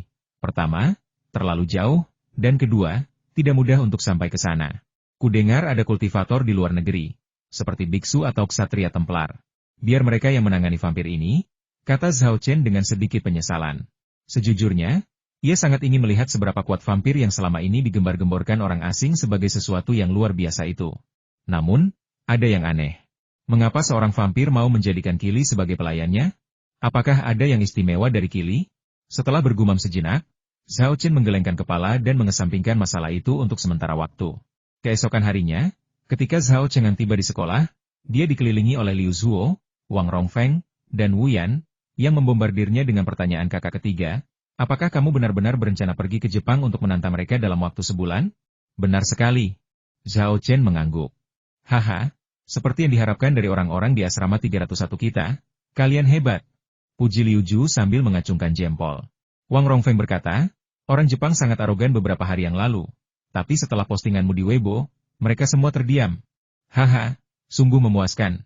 Wu Yan berkata dengan penuh semangat, kakak ketiga, kau harus memberi pelajaran berharga kepada para tabib kampo Jepang. Beritahu mereka bahwa cucu tetaplah cucu. Dan barang tiruan tetaplah barang tiruan. Zhao Chen tersenyum dan berkata, adik bungsu, apa yang kau katakan memang seperti yang kuinginkan. Jepang, aku tidak akan pergi sama sekali. Atau kalau aku pergi, aku akan memastikan mereka semua hancur. Dia berbicara dengan penuh percaya diri dan berani. Dan dia tidak sekadar membual atau melebih-lebihkan, dia benar-benar percaya diri. Dengan keterampilan medis yang diwariskan dari Wu Peng dan banyaknya pengetahuan di lembar informasi, jika dia masih tidak dapat dengan mudah mengalahkan dokter kampo Jepang, maka dia tidak memenuhi syarat untuk menjadi dukun. Sebelum Liu Zuo, Wang Rongfeng, dan Wu Yan sempat berbicara, sorak-sorai dan dorongan semangat terdengar dari belakang mereka. Benar sekali. Zhao Chen, kami mendukungmu. Kita harus memberi pelajaran yang mendalam kepada dokter kampo Jepang. Saya sudah lama tidak menyukai orang-orang Jepang ini. Mereka tidak hanya mencuri dan menipu kita, tetapi juga merampas buku-buku kedokteran dan formula rahasia kita, tetapi mereka juga berani mengklaim bahwa hakikat dan warisan pengobatan tradisional Tiongkok ada di tangan mereka. Zhao Chen, kali ini kau harus membuat mereka memahami betapa hebatnya pengobatan tradisional Tiongkok. Itu bukan sesuatu yang bisa mereka kuasai hanya dengan mencuri atau merampok sedikit. Zhao Chen berbalik dan mendapati sekelompok besar orang telah berkumpul di pintu masuk asrama pada suatu saat. Mereka semua teman sekelas dari asrama yang sama. Ketika mendengar Zhao Chen telah kembali, mereka ingin datang dan bertanya tentang situasinya. Namun, mereka tidak menyangka akan mendengar bualan Zhao Chen. Kata-kata Zhao Chen membuat mereka bersemangat, dan mereka pun bersorak kencang. Zhao Chen kemudian dengan sungguh-sungguh berkata, jangan khawatir, semuanya, aku pasti tidak akan mengecewakan kalian. Kejadian ini segera tersebar di internet. Netizen Tiongkok tentu saja berpihak pada Zhao Chen, menyemangatinya. Di sisi lain, netizen Jepang geram, mengkritik Zhao Chen atas kesombongannya, dan mendesak semua sekolah pengobatan kampo untuk menggagalkan delusinya dan memberinya pelajaran yang tak akan pernah ia lupakan. Menghadapi opini publik yang luar biasa di dunia maya, Asosiasi Kedokteran Kampo Jepang tidak punya pilihan selain menjawab jika Zhao Chen berani datang. Kami pasti akan memberitahu dia apa itu etika medis yang sebenarnya. Kata-kata ini jauh lebih lemah dibandingkan kata-kata Zhao Chen, dan mengandung sedikit kesan gertakan. Zhao Chen mengabaikan diskusi daring dan tidak punya waktu untuk berdebat dengan para dokter kampo Jepang. Selama beberapa hari berikutnya, ia mendedikasikan dirinya untuk mempelajari buku-buku kedokteran di situs web tersebut, berharap memperoleh pengetahuan medis sebanyak mungkin sebelum berangkat ke Jepang. Sore itu, setelah menyelesaikan studinya, Zhao Chen menerima telepon dari Inji, yang memberitahunya bahwa semua materi spiritual yang dibelinya dari forum kultivator telah tiba. Semua orang akhirnya ada di sini. Setelah menutup telepon, Zhao Chen menghela napas panjang lega. Dia telah menunggu berhari-hari, dan akhirnya dia bisa memulai usahanya untuk menerobos ke alam bawaan. Dia tidak ingin membuang waktu, jadi dia segera menelepon wanita tulang dan memintanya untuk mengantar Li Cheng Hao dan menjemputnya di sekolah. Li Cheng Hao memang cukup kuat, tetapi kekuatannya agak tidak stabil. Dengan perlindungannya dan wanita tulang, tingkat keberhasilannya untuk menembus tahap Jingjing dapat ditingkatkan. Apa yang membuatmu begitu bahagia? Lin Sui bertanya dengan rasa ingin tahu dari sampingnya. Zhao Chen tidak menyembunyikan apapun darinya dan menjelaskan situasinya secara umum. Lalu berkata, aku tidak bisa pergi ke kelas untuk belajar denganmu malam ini. Tidak apa-apa, meningkatkan kultivasimu adalah prioritas, kata Lin Sui, memahami situasinya. Lalu ia menambahkan, bolehkah aku ikut denganmu? Dia mengkhawatirkan Zhao Chen dan ingin pergi bersamanya. Meskipun tidak bisa banyak membantu, setidaknya dia bisa merasa lebih tenang menonton dari pinggir lapangan. Setelah mempertimbangkannya sejenak, Zhao Chen mengangguk dan menjawab, baiklah, tapi sebaiknya kau menjauhinya agar tidak terpengaruh oleh kesengsaraan 5 elemen. Menyaksikan kesengsaraan juga akan memberimu pengalaman, sehingga kau tidak panik saat giliranmu mengalaminya. Transisi dari kualitas yang diperoleh ke kualitas bawaan tidaklah mudah. Hal itu memerlukan ketahanan terhadap cobaan dan kesengsaraan dari 5 elemen. Hanya mereka yang mampu bertahan dalam kesulitan yang dapat mencapai alam bawaan. Tak sanggup menahannya, entah kultivasimu akan rusak parah, atau kau akan mati dan jiwamu akan musnah. Zhao Chenxian mengantar Lin Sui kembali ke asramanya untuk menyimpan barang-barangnya. Meskipun ia telah menjadi tokoh terkemuka di sekolah, memasuki asrama putri tidak semudah kelihatannya. Ia langsung dihentikan oleh pengawas asrama berwajah tegas begitu sampai di lantai bawah gedung, dan terpaksa menunggu dengan patuh di lantai bawah sampai Lin Sui membereskan buku pelajaran dan bahan belajarnya sebelum pergi ke kediaman lama keluarga yang bersama-sama. Ketika Lin Sui kembali ke asrama, Yang Zi sedang berbaring di tempat tidurnya, makan camilan, dan menonton serial TV populer di iPad-nya. Melihatnya kembali, Yang Zi cukup terkejut dan duduk untuk bertanya, Xiao Sui, bukankah kamu pergi belajar dengan Zhao Chen? Kenapa kamu kembali? Aku ada urusan dan harus pergi keluar bersama Zhao Chen, jadi aku tidak bisa membaca, jawab Lin Sui. Oh, kata Yang Zi dengan tatapan penuh arti.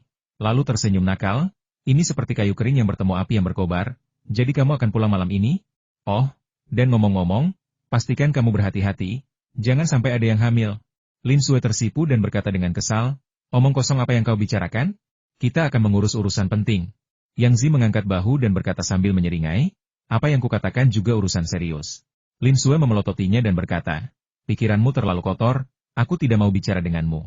Jangan berbaring, nanti payudaramu kempes. Yang Zi terkejut, bukankah kamu juga sering berbaring tengkurap?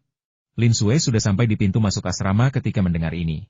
Ia berbalik dan berkata, payudaraku besar, tidak akan rata seberapapun kau menekannya. Bisakah kau membandingkannya? Yang Zi melirik payudara Lin Sui yang mengesankan, lalu payudaranya sendiri, dan gelombang rasa rendah diri menerpanya. Setelah jeda yang lama, ia berhasil mengucapkan satu kata lemah, sialan. Sayangnya, Lin Sui sudah pergi.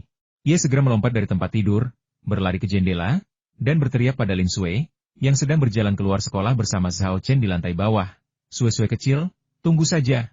Kau akan menyesal saat kembali. Zhao Chen berbalik dan menatapnya, lalu bertanya dengan heran, ada apa? Apa yang kau lakukan hingga membuatnya tersinggung? Ini rahasia, aku tidak bisa memberitahumu, kata Lin Sui sambil tersenyum. Keduanya berjalan keluar dari gerbang timur sekolah dan menunggu sekitar 7 atau 8 menit sebelum wanita tua melaju dengan SUV Mercedes-nya dan berhenti di samping mereka. Sesampainya di dalam mobil, Lin Sui melihat Li Chenghao duduk di kursi penumpang dan bertanya kepada Zhao Chen, dan siapa ini?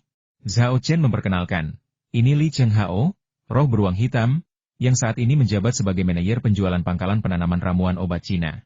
Saat pertama kali melihat Lim Sui, mata Li Sungho berbinar. Setelah menjadi roh dan berwujud manusia, ia hanya memiliki satu hobi, yaitu cinta uang dan wanita. Meskipun ia telah melihat banyak gadis cantik di Korea, kebanyakan dari mereka adalah wanita cantik palsu yang telah menjalani operasi plastik. Di sisi lain, Lim Sui adalah gadis cantik alami yang memancarkan aura luar biasa, yang langsung membuatnya terpikat. Namun setelah mendengar perkenalan Zhao Chen, Li Chenghao buru-buru duduk tegak dan memadamkan semua niat buruknya. Dia sangat pandai membaca orang, dan dia tahu betul bahwa karena Zhao Chen telah memberitahu Lin Sui identitas aslinya, itu berarti identitas Lin Sui bukanlah orang biasa. Dia bukan seseorang yang bisa dia ganggu. Benar saja, Zhao Chen kemudian memperkenalkannya kepada pacarnya, Lin Sui. Aduh, ternyata nyonya rumah. Maafkan aku. Li Chenghao berpikir dalam hati, ia bersyukur tidak melakukan hal yang tidak sopan. Ia berbalik dan berlutut di hadapan Lin Sui di kursi mobil. Lin Sui sudah mengetahui latar belakang dan identitas Li Chenghao, jadi dia tidak menolak dan menerima penghormatannya. Lebih dari setengah jam kemudian, mobil berhenti di luar rumah lama Winner. Setelah keluar dari mobil, tanpa instruksi Zhao Chen, Li Chenghao berlari dan mengetuk pintu. Lin Sui memperhatikan sosoknya yang menjauh dan berbisik, apakah dia benar-benar roh beruang hitam? Aku merasa dia tidak memiliki kualitas yang seharusnya dimiliki beruang hitam. Malah, dia tampak seperti Seperti seorang Kasim, Zhao Chen menambahkan untuknya. PFFT. Lin Sui tertawa terbahak-bahak. Setuju, dia memang terlihat seperti Kasim, dan tipe orang yang pandai menyenangkan orang. Zhao Chen tertawa dan berkata, entahlah dari mana dia belajar kebiasaan buruk ini. Mungkin karena kepribadiannya. Tapi dia cukup cakap dan bisa diandalkan. Saat mereka berbicara, pintu rumah tua keluarga Ying berdiri terbuka, dan Ying Ji muncul di ambang pintu. Tepat saat Zhao Chen hendak menyapanya, mata Li Chenghao berbinar, dan dia mulai menggodanya dan mencoba mendekatinya. Apakah ini yang kamu maksud dengan, dapat diandalkan? Lin Sui terkekeh. Sialan. Zhao Chen terdiam. Li Chenghao benar-benar tak tahan dipuji. Tapi lagi pula, bukankah hewan-hewan cabul itu seharusnya seperti Tyrannosaurus Rex dan sejenisnya? Kok beruang hitam ini juga cabul? Ying Ji tidak mengenali Li Chenghao, tetapi ia melihat Zhao Chen dan yang lainnya berdiri di belakangnya. Ia mengangkat alis dan bertanya, Zhao Chen, siapa idiot ini? Bolehkah aku menghajarnya? Zhao Chen menjawab, pukul saja aku sepuasmu, jangan permalukan aku. Oke. Ying Ji mengangguk setuju dan menendang selangkangan Li Chenghao. Meskipun Li Chenghao lebih kuat dari Ying Ji, tempat ini adalah bekas kediaman keluarga Ying, dikelilingi oleh formasi sihir. Kultivasi orang luar akan terhambat di sini. Terlebih lagi, Li Chenghao mengira Ying Ji sedang bercanda, tetapi ternyata dia serius dan menyerang tanpa peringatan. Meskipun ia merasakan Ying Ji mengangkat kakinya dan mencoba menghindar, roh hantu Ying Ji muncul tepat pada saat itu, mengikatnya dari belakang dan mencegahnya menghindar tepat waktu, menyebabkannya terkena tendangan. Ah! Li Sungho menjerit keras, memegang selangkangannya dengan kedua tangan, ekspresinya menunjukkan rasa sakit yang amat sangat, hampir terjatuh ke tanah. Zhao Chen menghampirinya, berjongkok, dan berbisik, ini dia seorang jenius di antara generasi muda pemenang. Kepribadiannya paling berapi-api. Bahkan aku pun tak berani memprovokasinya. Beraninya kau menggodanya. Untungnya, dia tidak tahu kau roh, kalau tidak, dia mungkin sudah mengebirimu. Mendengar ini, Li Sungho menjadi pucat karena ketakutan. Ying Ji tidak mendengar kata-kata Zhao Chen. Ia memelototi Li Chenghao dengan jijik dan bertanya, siapa orang ini? Dia menggoda semua orang yang ditemuinya. Apa dia pikir dia Daniel Wu? Dia bawahan baruku. Dia tidak punya kekurangan lain, kecuali dia tidak bisa bergerak ketika melihat wanita cantik. Setelah memberikan perkenalan singkat, Zhao Chen bertanya, di mana materi spiritualnya? Ying Ji berkata, semuanya ada di gudang. Duduklah di aula depan sebentar, aku akan mengambilkannya untukmu. Oh, ngomong-ngomong, materi spiritual yang dijanjikan Hao Li dan Cheng Haoyu juga sudah dikirim. Materi yang dibawa Hao Li dan yang lainnya adalah fondasi teknik pengangkatan hantu tertinggi. Namun, masalah ini harus menunggu sampai aku mencapai tahap Jingjing. Saat Zhao Chen mengikuti Ying Ji menuju aula depan, dia bertanya, apakah kamu tahu tempat terpencil di dekat Rongcheng yang tidak banyak penduduknya? Untuk apa kamu membutuhkan tempat seperti ini? Tanya Ying Ji penasaran. Melampaui kesengsaraan. Zhao Chen mengucapkan dua kata. Apa? Kesengsaraan? Kau akan maju ke alam bawaan? Ying Ji memperlambat langkahnya, menoleh, dan menatap Zhao Chen dengan wajah penuh keterkejutan. Jalan kultivasi tidak hanya melibatkan kesengsaraan setelah mencapai keabadian. Setiap tahap dan setiap alam mengandung banyak kesengsaraan dengan tingkat yang berbeda-beda. Inilah mengapa jalan kultivasi begitu berat dan sulit, sering disebut sebagai jalan melawan langit. Zhao Chen tersenyum dan mengangguk, lalu berkata, sebenarnya, saat di Guangzhou, kultivasi saya sudah hampir mencapai titik puncak. Setelah beberapa hari persiapan, semuanya sudah siap, dan saya bisa mencoba menerobos ke alam bawaan. Mulut Ying Ji ternganga. Ia ingat saat pertama kali bertemu, kekuatan Zhao Chen hampir sama dengannya. Tapi sekarang, Zhao Chen sudah mulai menembus alam bawaan. Kecepatan kultivasinya sungguh mengerikan. Tanpa sadar, tatapan Lin Sui tertuju pada Lin Sui, dan perasaannya semakin dalam. Lebih dari sebulan yang lalu, Lin Sui hanyalah orang biasa. Namun kini, kekuatannya telah mencapai tahap akhir Yijin, dan ia hanya selangkah lagi dari 11 Sui. Jelas, keberuntungan Lin Sui juga berkat Zhao Chen. Kau benar-benar jenius, seru Ying Ji tulus. Semakin merasa bahwa keputusan leluhurnya untuk menjalin hubungan baik dengan Zhao Chen sangatlah bijaksana dan tepat. Ying Ji berpikir sejenak dan berkata, bagaimana kalau begini? Kau tidak perlu pergi ke hutan belantara yang terpencil untuk menjalani kesengsaraan. Keluarga Ying kami memiliki platform kesengsaraan, yang merupakan kristalisasi pengetahuan dan kebijaksanaan dari generasi ke generasi. Platform ini dapat meningkatkan kekuatan seseorang yang menjalani kesengsaraan dan meningkatkan tingkat keberhasilannya. Zhao Chen mendecakkan lidahnya, takjub, kalian benar-benar memenuhi reputasi kalian sebagai keluarga kultivator. Kalian bahkan punya fasilitas seperti ini. Ia kemudian menambahkan, Tapi menerobos ke alam bawaan pasti akan menghasilkan banyak fenomena dan kejadian aneh. Bukankah ini akan merepotkanmu? Yingji sama sekali tidak khawatir, dan berkata sambil tersenyum, jangan khawatir. Dari zaman dahulu hingga sekarang, banyak sekali orang dari keluarga Ying kami telah mengalami kesengsaraan di panggung kesengsaraan, dan kami telah lama merangkum serangkaian tindakan pencegahan. Bahkan jika orang luar melihat fenomena yang tidak biasa, kami dapat dengan mudah mengatasinya. Inilah keuntungan menjadi murid keluarga terpandang. Dibanding itu, sungguh tidak mudah bagi agen bebas. Tentu saja, Zhao Chen merupakan pengecualian. Meskipun ia berjiwa bebas, ia memiliki kode curang yang luar biasa yang bahkan tidak dapat ditandingi oleh klan dan sekte paling mapan dengan sejarah berabad-abad. Zhao Chen bukanlah orang yang sok. Setelah mempertimbangkannya sejenak, ia menjawab, kalau begitu, saya tidak akan bersikap formal. Saat mereka berbicara, kelompok itu memasuki aula depan. Silakan duduk, aku akan mengambilkan materi spiritual untukmu. Yingji memanggil seorang pelayan untuk menyajikan teh hangat dan buah kepada Zhao Chen dan yang lainnya sebelum pergi. Namun, ia tidak langsung pergi ke gudang. Ia justru pergi menemui leluhur terlebih dahulu, menceritakan tentang rencana Zhao Chen untuk menembus alam bawaan, lalu berkata, aku memberanikan diri untuk meminjamkan Zhao Chen panggung kesengsaraan. Leluhur, bagaimana menurutmu? Bagus sekali. Leluhur tua keluarga Winner memuji, Zhao Chen bukan anak biasa. Sekarang dia akan mengalami kesengsaraan, tentu saja kita harus membantunya. Aku sendiri yang akan pergi ke sekitar panggung kesengsaraan untuk membantunya nanti. Jika Zhao Chen tahu bahwa leluhur telah datang untuk membantu, dia akan sangat senang, kata Yingji sambil tersenyum. Leluhur tua dari keluarga pemenang meliriknya beberapa kali dan berkata, Zhao Chen sudah mulai menerobos ke alam bawaan, kamu juga harus bekerja keras. Baik, leluhur, saya akan berkultivasi dengan tekun, jawab Yingji, tetapi dalam hati ia tersenyum getir, saya tahu leluhur akan membandingkan saya dengan Zhao Chen. Sama seperti ketika saya masih sekolah, orang tua saya selalu suka memuji anak-anak lain yang hebat dan bagaimana saya harus belajar dari mereka. Rasanya sungguh tidak enak. Setelah berpamitan dengan leluhur, Yingji pergi ke gudang untuk mengambil materi spiritual, memasukkannya ke dalam cincin penyimpanannya, membawanya kembali ke aula depan, dan menyerahkannya kepada Zhao Chen. Semuanya ada di sini. Periksa dan lihat apakah ada yang hilang. Setelah memeriksa, Zhao Chen Qing berkata, tidak ada yang hilang, terima kasih. Yingji tertawa dan berkata, untuk apa kau berterima kasih padaku? Kita kan teman. Ayo, aku akan membawamu ke panggung kesengsaraan. Leluhur berkata dia akan datang sendiri untuk membantumu. Kalau begitu, kita benar-benar harus berterima kasih kepada leluhur. Kata-kata Zhao Chen datang dari lubuk hatinya. Kekuatan leluhur keluarga Ying jelas telah mencapai alam bawaan, tahap pembentukan fondasi, dan mungkin bahkan lebih tinggi. Dengan bantuan master seperti itu, peluang untuk berhasil mengatasi cobaan pasti akan meningkat pesat. Dipimpin oleh Yingji, kelompok itu menjelajahi rumah tua itu. Meskipun telah berkunjung berkali-kali sebelumnya, Zhao Chen belum pernah menjelajahi seluruh rumah keluarga Ying. Kali ini, dipandu oleh Yingji, mereka berjalan hampir setengah jam, masih di dalam halaman. Ini jelas menunjukkan betapa luasnya rumah keluarga Ying. Di zaman kuno, rumah itu mungkin setara dengan kediaman seorang pangeran. Ini dapat dianggap sebagai fondasi keluarga petani.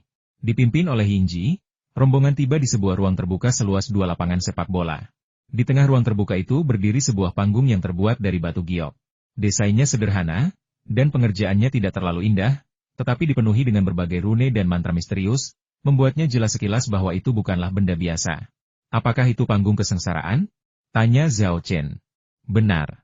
Yingji mengangguk, wajahnya penuh kebanggaan. Itulah panggung kesengsaraan, kristalisasi kebijaksanaan dan pengetahuan dari generasi-generasi keluarga Ying kita yang tak terhitung jumlahnya. Banyak anggota klan telah berhasil melampaui kesengsaraan di panggung ini. Bahkan banyak yang telah melampaui kesengsaraan ke alam transenden dan menjadi makhluk abadi di bumi. Itu menakjubkan, kata Lin Sui kagum. Yingji menjadi semakin bangga, membusungkan dadanya lebih tinggi. Ia mengalihkan pandangannya ke Zhao Chen, berharap mendengar beberapa kata pujian darinya. Namun, setelah menatap platform kesengsaraan sejenak, Zhao Chen menoleh dan bertanya, bisakah saya melakukan beberapa perbaikan padanya? Hah? Yingji terkejut, mengira dia salah dengar. Apa katamu? Zhao Chen mengulangi, saya bilang, bisakah saya meningkatkan platform kesengsaraan? Saya jamin efek peningkatannya setidaknya 30% hingga 40% lebih tinggi. Kalau ada orang lain yang bilang begitu, Yingji pasti sudah meludahi wajahnya. Beraninya kau menyentuh harta keluarga Ying kita? Tetapi karena Zhao Chen yang mengatakannya, dia tidak dapat mengambil keputusan. Dia telah menyaksikan kemampuan Zhao Chen dalam meningkatkan teknik rahasia itu secara langsung, jadi tidak ada keraguan tentang itu.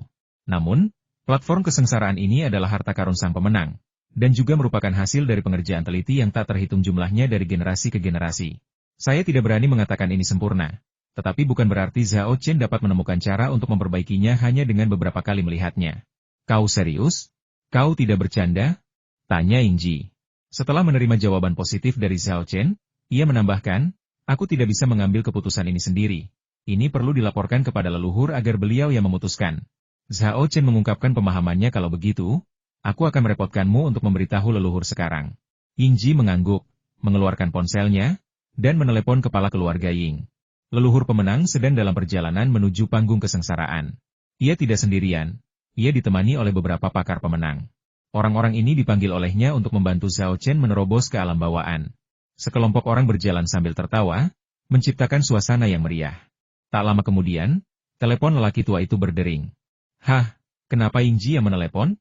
Kepala keluarga Ying mengerutkan kening. Mungkinkah terjadi sesuatu?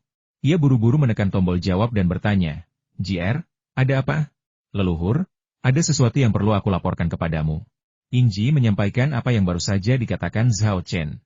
Bahkan kepala keluarga Winning yang berpengalaman dan berpengetahuan luas pun tercengang, berseru tak percaya. Apa katamu? Zhao Chen ingin meningkatkan platform kesengsaraan kita? Dan dia bahkan bilang bisa meningkatkan efektivitasnya hingga 30% atau 40%? Sebelum Yingji bisa menjawab di ujung telepon, para ahli dari keluarga Ying di sampingnya berteriak dengan marah. Apa? Zhao Chen ingin meningkatkan platform melampaui kesengsaraan? Bukankah dia bertindak terlalu jauh? Platform kesengsaraan adalah harta karun para pemenang kita. Membiarkannya menggunakannya saja sudah merupakan pengecualian, dan dia masih ingin memperbaikinya? Bagaimana jika perbaikannya gagal? Kau benar. Permintaan Zhao Chen keterlaluan, kita sama sekali tidak bisa menyetujuinya. Di dalam keluarga Ying, hanya Yingji dan kepala keluarga yang tahu bahwa Zhao Chen sebenarnya adalah seorang gadis iblis kecil. Para ahli di keluarga Ying ini hanya tahu bahwa Zhao Chen memiliki keahlian dalam alkimia dan pembuatan senjata. Tetapi mereka tidak menyadari sejauh mana kemampuan Zhao Chen yang sebenarnya. Diam! Teriak kepala keluarga Ying, lalu bertanya pada Yingji, seberapa yakinnya Zhao Chen? Nenek moyang bertanya seberapa yakin dirimu? Yingji bertanya pada Zhao Chen sambil menoleh. Sempurna, kata Zhao Chen dengan percaya diri. Saat pertama kali melihat platform kesengsaraan setelah bencana, Zhao Chen meminta dalang untuk memindainya. Hasilnya, susunan sihir yang awalnya ia rencanakan dapat terintegrasi sempurna dengan platform kesengsaraan. Hal ini tidak hanya dapat memperbaiki kekurangan platform kesengsaraan, tetapi juga dapat meningkatkan efektivitasnya secara signifikan. Dalang sudah memberikan rencana perbaikan yang detail, ikuti saja. Kalau kamu masih belum sepenuhnya percaya diri setelah semua itu, kamu cuma buang-buang waktu. Patriar yang menang langsung menyetujui. Baiklah, aku mengabulkan permintaanmu. Kamu boleh meningkatkan platform kesengsaraan. Mendengar hal ini, para ahli pemenang yang tidak mengetahui kemampuan Zhao Chen yang sebenarnya menjadi cemas dan mencoba membujuknya. Leluhur, kamu tidak bisa melakukan ini. Zhao Chen memang ahli dalam alkimia dan pembuatan senjata. Tetapi panggung kesengsaraan pemenang kita adalah puncak dari kebijaksanaan generasi yang tak terhitung jumlahnya.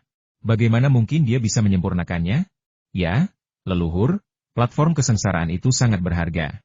Setiap generasi anggota klan kita sangat berhati-hati dalam memperbaikinya. Zhao Chen buru-buru mengusulkan untuk memperbaikinya saat pertama kali melihatnya. Aku khawatir dia tidak hanya akan gagal memperbaikinya, tetapi juga menghancurkan platform kesengsaraan kita. Kepala keluarga tua dari keluarga pemenang itu melambaikan tangannya, menyela semua orang. Baiklah, aku sudah mengatakan apa yang kukatakan, dan aku tidak bisa menariknya kembali. Kemampuan Zhao Chen tidak sesederhana yang kau kira. Memperbaiki platform kesengsaraan adalah sesuatu yang kebanyakan orang tidak akan mampu lakukan. Tapi aku cukup yakin dia akan melakukannya. Bahkan jika kita kurang beruntung dan perbaikannya gagal, dan platform kesengsaraan hancur, itu bukan masalah besar. Metode untuk membuat platform kesengsaraan ini ada di perpustakaan, kita bisa membuat yang baru berdasarkan itu. Para ahli yang menang saling memandang, bingung mengapa leluhur mereka begitu mempercayai Zhao Chen. Benar, metode pembuatan platform kesengsaraan memang telah diwariskan. Tapi benda ini bukan sesuatu yang bisa dibuat begitu saja hanya dengan memiliki metode. Bahan-bahan yang dibutuhkan tidak hanya berharga, tetapi juga banyak dan beragam. Untuk membangun kembali platform kesengsaraan, bahkan pemenang yang kaya raya pun harus menghabiskan banyak uang. Leluhur tua pemenang itu tidak menjelaskan, tetapi hanya berkata, percepat dan pergilah ke platform kesengsaraan untuk melihat bagaimana Zhao Chen akan memperbaikinya. Begitu dia selesai berbicara, leluhur pemenang menggunakan teknik ilusi bayangan hantu. Sosoknya berubah menjadi bayangan hantu, dan melayang menuju platform kesengsaraan dengan kecepatan yang sangat cepat. Melihat hal ini, Para ahli yang menang hanya bisa mempercepat dan bergegas menuju platform kesengsaraan. Pada saat yang sama, Zhao Chen sudah berdiri di panggung kesengsaraan. Apakah kamu butuh peralatan? Tanya Yingji. Gunakan saja cambuk angin dan petirku. Zhao Chen mengulurkan tangan dan mengeluarkan cambuk angin dan petir dari cincin penyimpanannya. Saat cambuk itu berada di tangan, ia mengeluarkan kilatan petir yang sangat menyilaukan. Tindakan Zhao Chen terlalu kasar. Bahkan mengejutkan Yingji, ia mencambuk dengan cambuknya, menghantamkannya dengan keras ke sudut tenggara panggung kesengsaraan. Dengan raungan yang memekakan telinga dan di tengah kilatan petir, sepotong batu giok seukuran kepalan tangan terlempar dari sudut tenggara panggung. Apa yang kau lakukan? Yingji secara naluriah mencoba menghentikannya, tetapi dihalangi oleh wanita tulang dan Li Chenghao. Tentu saja, ini tentang meningkatkan platform kesengsaraan, jawab Zhao Chen, lalu pindah ke tempat lain dan terus menebas bongkahan batu giok besar. Yingji berkata dengan nada sedih, kau mencoba memperbaikinya? Kau jelas-jelas mencoba menghancurkannya. Jangan khawatir, ini tidak bisa dibongkar. Hancurkan saja beberapa kali lagi, kata Zhao Chen tanpa menoleh, lalu menghancurkan beberapa tempat lagi dengan cambuknya. Saat leluhur tua dari keluarga pemenang tiba, ia telah menghancurkan beberapa kawah di platform tribulasi. Meskipun tidak berlubang, pemandangannya tetap saja mengerikan. Leluhur, dia jelas akan menghancurkan panggung kesengsaraan. Para ahli dari keluarga pemenang panik melihat ini dan hendak bergegas maju untuk menghentikan Zhao Chen. Kalian semua, jangan bergerak. Teriak kepala keluarga Ying tepat waktu, menghentikan mereka. Sudah terlambat bagi kalian untuk menghentikannya sekarang. Sebaiknya kalian biarkan Zhao Chen melanjutkan dan lihat apakah dia benar-benar bisa meningkatkan panggung kesengsaraan. Tak punya pilihan lain, para ahli yang menang hanya bisa menonton dari pinggir lapangan. Tatapan mereka ke arah Zhao Chen dipenuhi amarah. Zhao Chen tidak sempat memperhatikan mereka. Setelah menghancurkan 28 lubang, ia akhirnya berhenti, memasukkan cambuk angin dan petir ke dalam cincin penyimpanannya, mengeluarkan bahan-bahan yang dibelinya dari forum kultivator, mencampurnya secara proporsional, menghancurkannya, dan mengaduknya menjadi 28 pil dengan ukuran dan bahan yang berbeda. Ia kemudian memasukkannya ke dalam lubang, mengambil batu giok yang telah dihancurkan sebelumnya, dan meletakkannya kembali di tempat semula. Mengambil 2 langkah mundur, Zhao Chen berteriak, serangga roh api. Seekor serangga kecil berwarna merah tua terbang keluar dari kucing putih yang dipegang Lin Sui, melayang dan menari di atas panggung kesengsaraan. Percikan api berjatuhan dari tubuhnya ke 28 titik yang rusak, seketika berubah menjadi bola api yang berkobar. Daya tembak yang dahsyat itu mengubah ke 28 pil itu menjadi cairan, tidak hanya menyatukannya dengan platform kesengsaraan tetapi juga mengikat batu giok yang pecah menjadi satu. Berdengung. Rune-rune di platform Tribulation tiba-tiba memancarkan cahaya 7 warna. Menyadari hal ini, cahaya keemasan turun dari langit dan mendarat di platform Tribulation, menyatu dengan cahaya 7 warna dan memancarkan dengungan rendah namun jelas. Fenomena aneh itu terus berlanjut. Apa yang terjadi selanjutnya membuat semua orang terdiam karena terkejut. Cahaya keemasan dan sinar 7 warna berubah menjadi 4 binatang suci naga biru, harimau putih, kura-kura hitam, dan burung merah di panggung kesengsaraan, yang berdiri megah di keempat penjuru timur, barat, selatan, dan utara, meraung serempak. Suaranya menggelegar dan menakjubkan. Setelah sesaat terkejut, para pemenang segera pulih, sebagian berteriak kaget, sebagian lagi terkesiap karena terkejut. Ya Tuhan, apa yang terjadi? Mengapa panggung kesengsaraan memancarkan cahaya warna-warni? Dan apa maksud cahaya keemasan yang turun dari langit itu? Sejak leluhur keluarga Ying kita membangun panggung kesengsaraan, lebih dari 1000 tahun telah berlalu, dan fenomena luar biasa seperti itu belum pernah terjadi sebelumnya.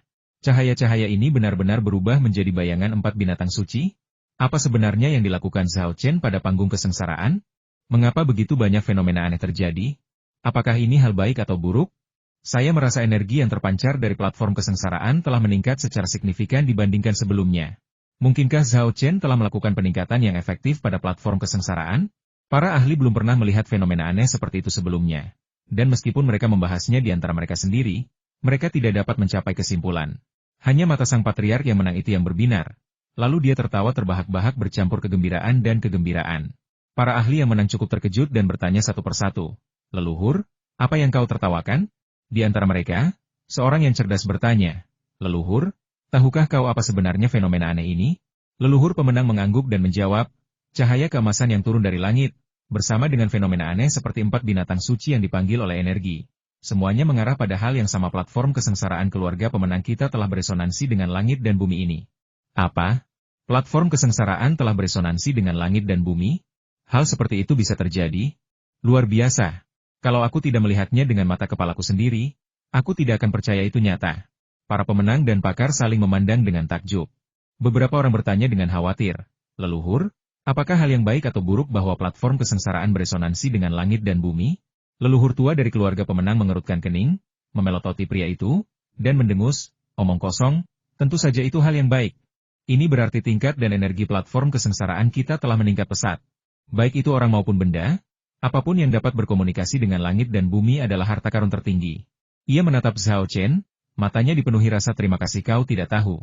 Leluhurku telah mencoba segala cara agar panggung kesengsaraan dapat berkomunikasi dengan langit dan bumi, tetapi mereka tidak pernah berhasil. Aku tidak pernah menyangka bahwa harapan lama yang gagal dipenuhi leluhur kita akan terwujud berkat bantuan Zhao Chen. Bagus, bagus, bagus. Zhao Chen memang seseorang yang sangat kuharapkan. Dan dia memang pantas disebut gadis iblis kecil. Tetua keluarga Ying membisikkan kata-kata iblis kecil dengan sangat pelan sehingga tak seorang pun anggota klan di sekitarnya dapat mendengarnya. Namun, saat ini, mereka terlalu sibuk memikirkan hal itu untuk menanyakannya. Seseorang berkata, saya sungguh tidak menyangka Zhao Chen benar-benar berhasil meningkatkan platform kesengsaraan. Dia sungguh luar biasa. Anggota klan di sampingnya langsung menunjukkan kelemahannya. Maksudmu Zhao Chen sekarang kuat? Bukankah tadi kau bilang dia pasti akan gagal dan kita harus menghentikannya? Pria itu tersipu dan berkata dengan canggung. Dulu, aku tidak tahu Zhao Chen begitu cakap. Jangan menghakimiku. Bukankah kau sendiri yang mempertanyakan Zhao Chen? Jangan seperti orang yang membungkam orang lain. Mendengar kata-kata anggota klannya, kepala keluarga yang mendengus dan berkata perlahan, bagaimana mungkin kau bisa membayangkan kemampuan Zhao Chen? Dukung saja apapun keputusan anak ini, dan hasilnya pasti tidak akan mengecewakanmu. Nenek moyang kita sungguh bijaksana, seru para ahli dari keluarga pemenang serempak. Saat itu, mereka benar-benar terkesan dengan ketajaman mata leluhur mereka. Ilusi 4 binatang ilahi tidak bertahan lama, hanya sekitar 1 menit, sebelum menghilang. Meskipun fenomena aneh itu telah menghilang, semua orang yang hadir, termasuk Lin Sui, seorang pemula dalam kultivasi, dapat dengan jelas merasakan bahwa energi yang terpancar dari platform kesengsaraan jauh lebih kuat dari sebelumnya. Para pemenang dan pakar merasakannya lebih jelas dan semuanya takjub. Rasanya energi di platform kesengsaraan telah meningkat secara signifikan. Benar sekali, peningkatannya setidaknya 40% hingga 50%. Wow, Zhao Chen benar-benar melakukan apa yang dia katakan. Tapi bagaimana dia melakukannya? Apakah dia pernah melihat platform kesengsaraan sebelumnya? Kalau tidak, bagaimana dia bisa menemukan metode peningkatan yang begitu efektif begitu cepat pada pertemuan pertamanya? Aku tidak tahu, anak ini sungguh hebat. Pada saat yang sama, Zhao Chen juga melihat kepala keluarga Ying dan yang lainnya, jadi dia memimpin Lin Sui, wanita tulang dan Li Chenghao ke kepala keluarga Ying, menyapanya dengan hormat, dan memperkenalkan orang-orang di sekitarnya kepada kepala keluarga Ying. Ini pacarmu? Mereka benar-benar pasangan yang serasi. Kepala keluarga Ying memuji Lin Sui dengan santai sambil mengamatinya. Tetapi dalam hati mendesah, aku tak pernah menyangka Zhao Chen punya pacar. Ah, aku berharap bisa menjodohkannya dengan JR, tapi sayangnya, mereka tak ditakdirkan.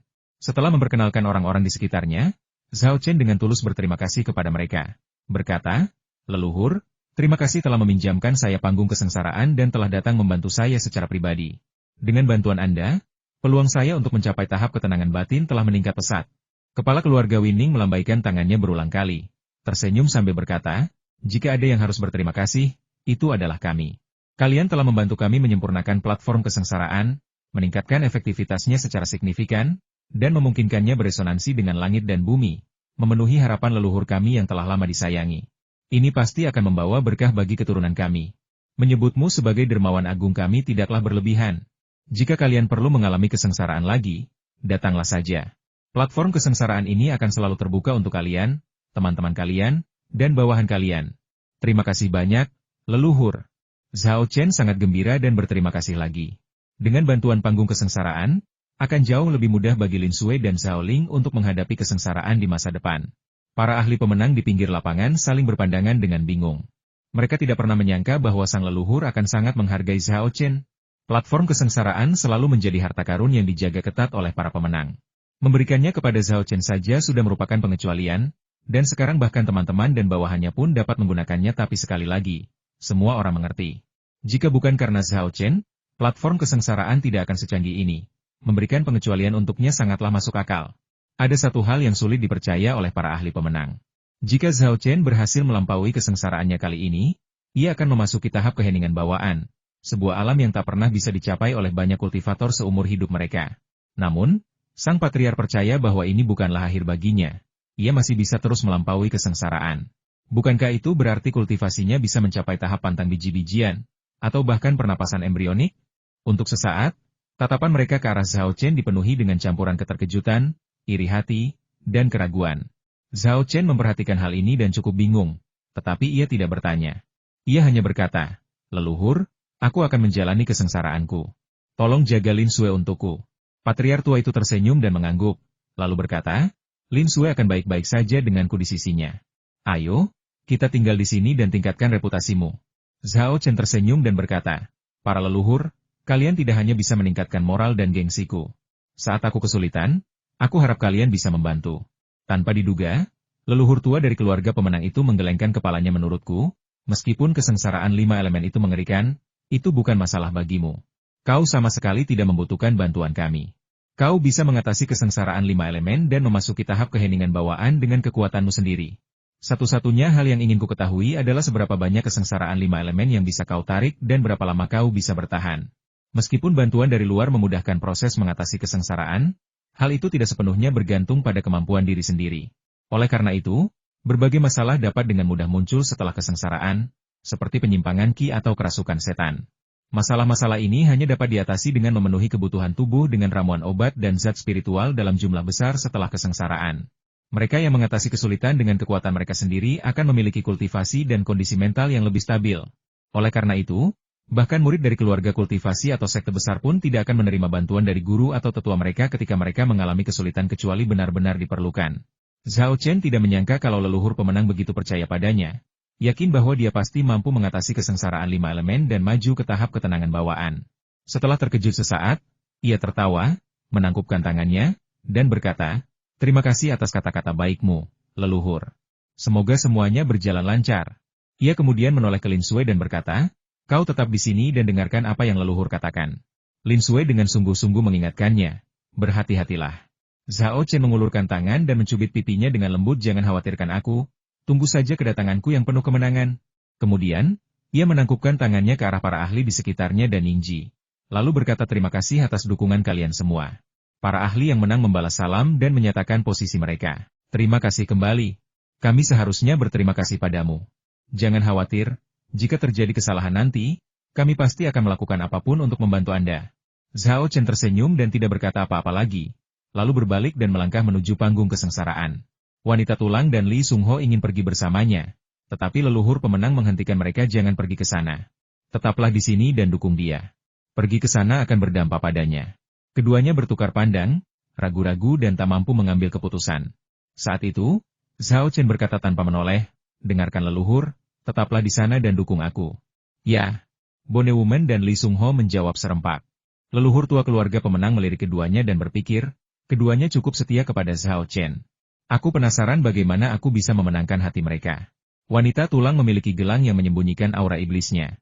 Sementara Li Cheng Hao mampu menyembunyikan energi iblisnya dengan bantuan pil abadi. Oleh karena itu, bahkan kepala keluarga Ying pun tidak dapat mengenali sifat asli mereka sebagai iblis, dan hanya berasumsi bahwa mereka adalah manusia hidup, para kultivator. Setelah melangkah ke panggung kesengsaraan, Zhao Chen menyalakan dupa penenang di keempat sudutnya sebelum duduk di tengah. Ia kemudian mengeluarkan pil ki pemurni, menuangkannya ke dalam mulut, dan mengaktifkan teknik menelan paus. Sebelumnya, Zhao Chen sengaja menekan ki dan tekad dalam tubuhnya untuk menghindari malapetaka. Kini, setelah ia melepaskan tekanan tersebut, ki dan tekad dalam tubuhnya langsung melonjak liar. Di bawah pengaruh pil ki pemurni dan teknik menelan paus, ia bagaikan lubang hitam, dengan panik menyerap energi spiritual dunia di sekitarnya. Sang patriark dan yang lainnya segera menyadari situasi ini dan ekspresi mereka berubah. Apa yang terjadi? Mengapa semua energi spiritual di dunia sekitar mengalir deras menuju tribulasi platform? Apa sebenarnya yang terjadi di tribulasi platform? Ya Tuhan, ada anomali dalam energi spiritual. Mungkinkah itu karena Zhao Chen? Maksudmu, teknik kultivasi yang dia gunakan menyedot semua energi spiritual dari dunia sekitarnya? Mustahil, kan? Teknik kultivasi macam apa itu yang mendominasi? Kalau bukan teknik kultivasi Zhao Chen, katakan padaku, apa alasannya? Coba perhatikan baik-baik. Semua energi spiritual ini telah diserap ke dalam tubuh Zhao Chen. Pada saat ini, kepala keluarga pemenang angkat bicara, berkata dengan suara berat, "Dia benar.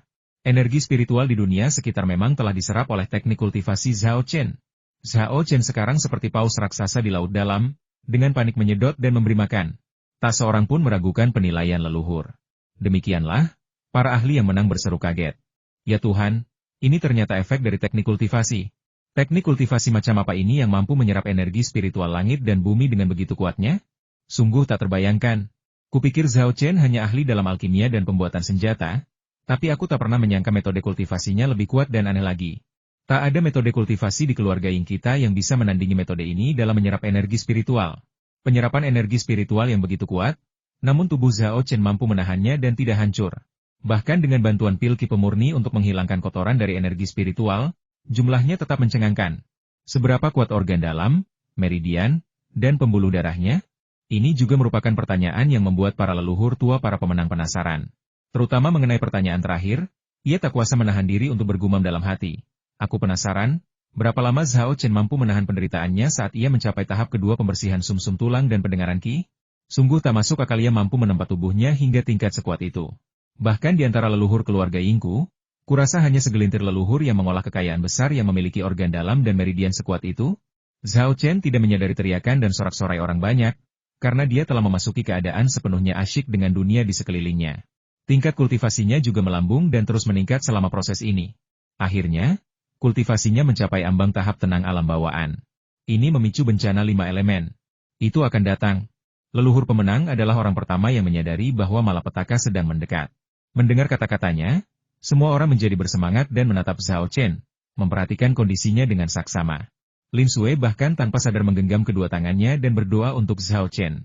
Saat Zhao Chen duduk bersila, dia tiba-tiba merasakan hembusan angin keluar dari dalam tubuhnya. Badai-badai ini menghantam organ-organ dalam dan meridiannya dengan dahsyat, terutama hatinya, yang sangat terdampak. Karena badai-badai ini berasal dari hatinya. Zhao Chen menggertakkan giginya dan bertahan. Badai aneh ini membuatnya merasa seolah-olah organ dalam dan meridiannya akan tertiup angin, dan rasa sakitnya begitu hebat hingga sulit dijelaskan. Namun, badai-badai ini tidak puas hanya dengan itu. Mereka meletus dari setiap pori-pori tubuh Zhao Chen, membentuk tornado raksasa yang menjulang tinggi di luar tubuhnya. Tornado itu melesat lurus ke langit, mencabik-cabik awan.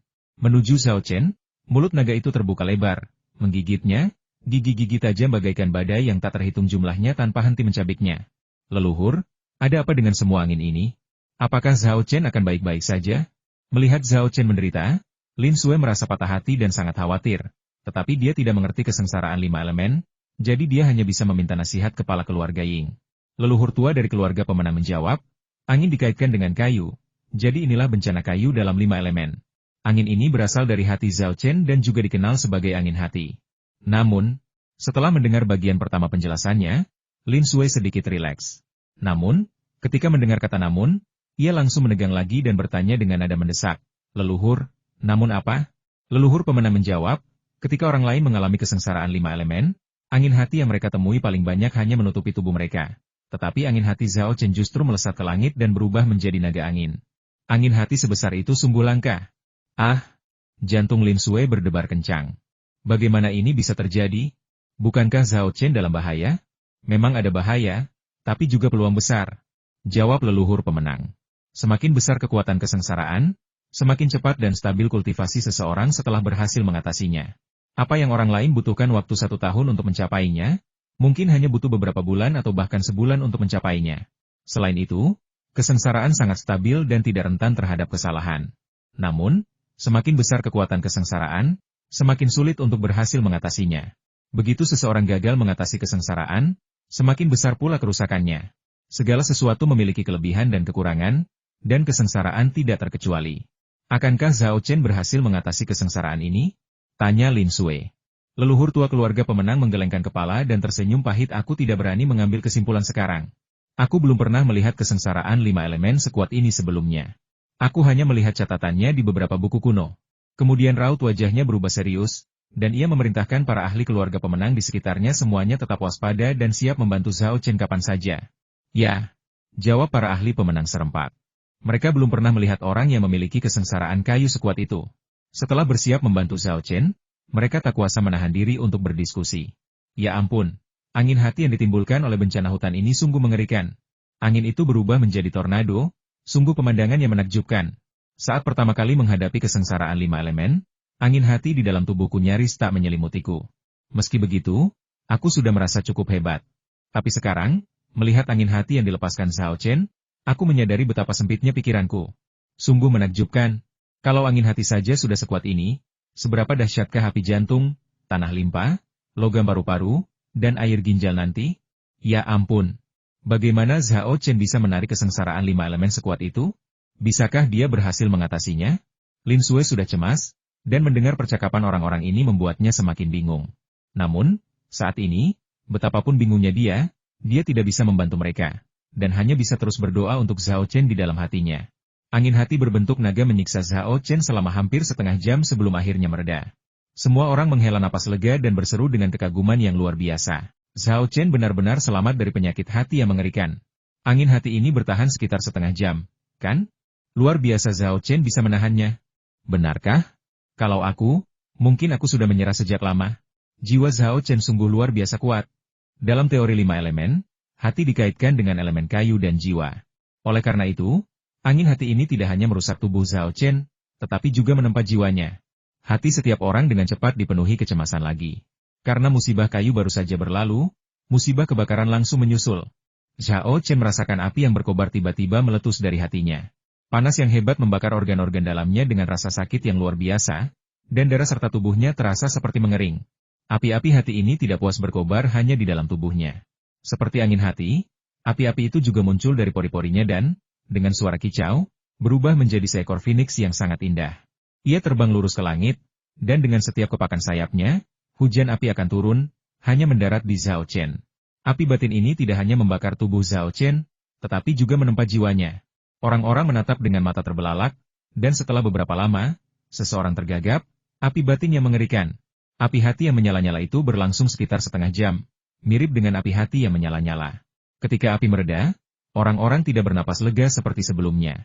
Mereka tahu bahwa bencana yang akan datang hanya akan semakin dahsyat. Setelah api hati mereda, tanah limpah muncul, dan pilar-pilar batu yang tak terhitung jumlahnya muncul di dalam tubuh Zhao Chen, berderak dan berjatuhan, menyebabkan kekacauan di dalam dirinya. Pilar-pilar batu ini kemudian berubah menjadi energi tanah, mengembun menjadi kura-kura hitam raksasa yang menginjak-injak Zhao Chen dan mencabik-cabiknya dengan rahangnya. Zhao Chen menggertakkan giginya dan bertahan, dan tekadnya semakin diperkuat dalam prosesnya. Kemudian, unsur logam masuk ke paru-parunya. Energi logam itu berubah menjadi pedang, memotong dan mengaduk di dalam tubuhnya, lalu menyatu dengan dunia luar membentuk seekor harimau putih ganas, yang menggigit Zhao Chen dan mengunyahnya tanpa henti. Jiwanya pun hancur berkeping-keping. Akhirnya, ada air ginjal, semburan air hitam yang menyapu organ-organ internal dan meridian Zhao Chen, memecahnya, meruntuhkannya, dan menghancurkannya. Bahkan meluap keluar tubuhnya, berubah menjadi naga hitam yang memuntahkan gelombang dahsyat, menelan Zhao Chen di dalamnya. Tekadnya pun terus terkikis. Akhirnya, banjir surut dan semuanya kembali normal. Setelah hening sejenak, kerumunan meledak dalam sorak-sorai dan seruan. Kita berhasil. Sungguh luar biasa Zhao Chen mampu mengatasi kesengsaraan 5 elemen yang begitu dahsyat. Kecepatan kultivasinya di alam bawaan pasti sangat mengagumkan. Sungguh mengerikan 5 elemen kesengsaraan, aku bahkan tak sanggup menahan salah satunya. Tapi Zhao Chen bertahan. Bahkan dengan bantuan panggung kesengsaraan, semangat dan tekadnya sungguh mengagumkan. Jika aku tidak menyaksikannya dengan mata kepalaku sendiri, aku akan sulit percaya bahwa seseorang benar-benar bisa mengatasi cobaan 5 elemen yang begitu dahsyat. Lin Sue merasa lega pada saat itu. Anak ini memang luar biasa, kata kepala keluarga Ying sambil tersenyum. Tetapi sesaat kemudian, ekspresinya berubah serius. Lin Sue pun sama, dan berseru kaget, kenapa kesengsaraan 5 elemen dimulai lagi? Bukankah Zhao Chen sudah mencobanya sebelumnya? Badai dahsyat tiba-tiba meletus dari tubuh Zhao Chen. Jangan khawatir, kata leluhur pemenang. Zhao Chen telah melewati kesengsaraan 5 elemen. Bahkan jika dia gagal sekarang, itu tidak akan membahayakannya, juga tidak akan membuatnya jatuh di bawah alam bawaan. Lin Sue bertanya dengan heran, lalu apa yang terjadi di sini?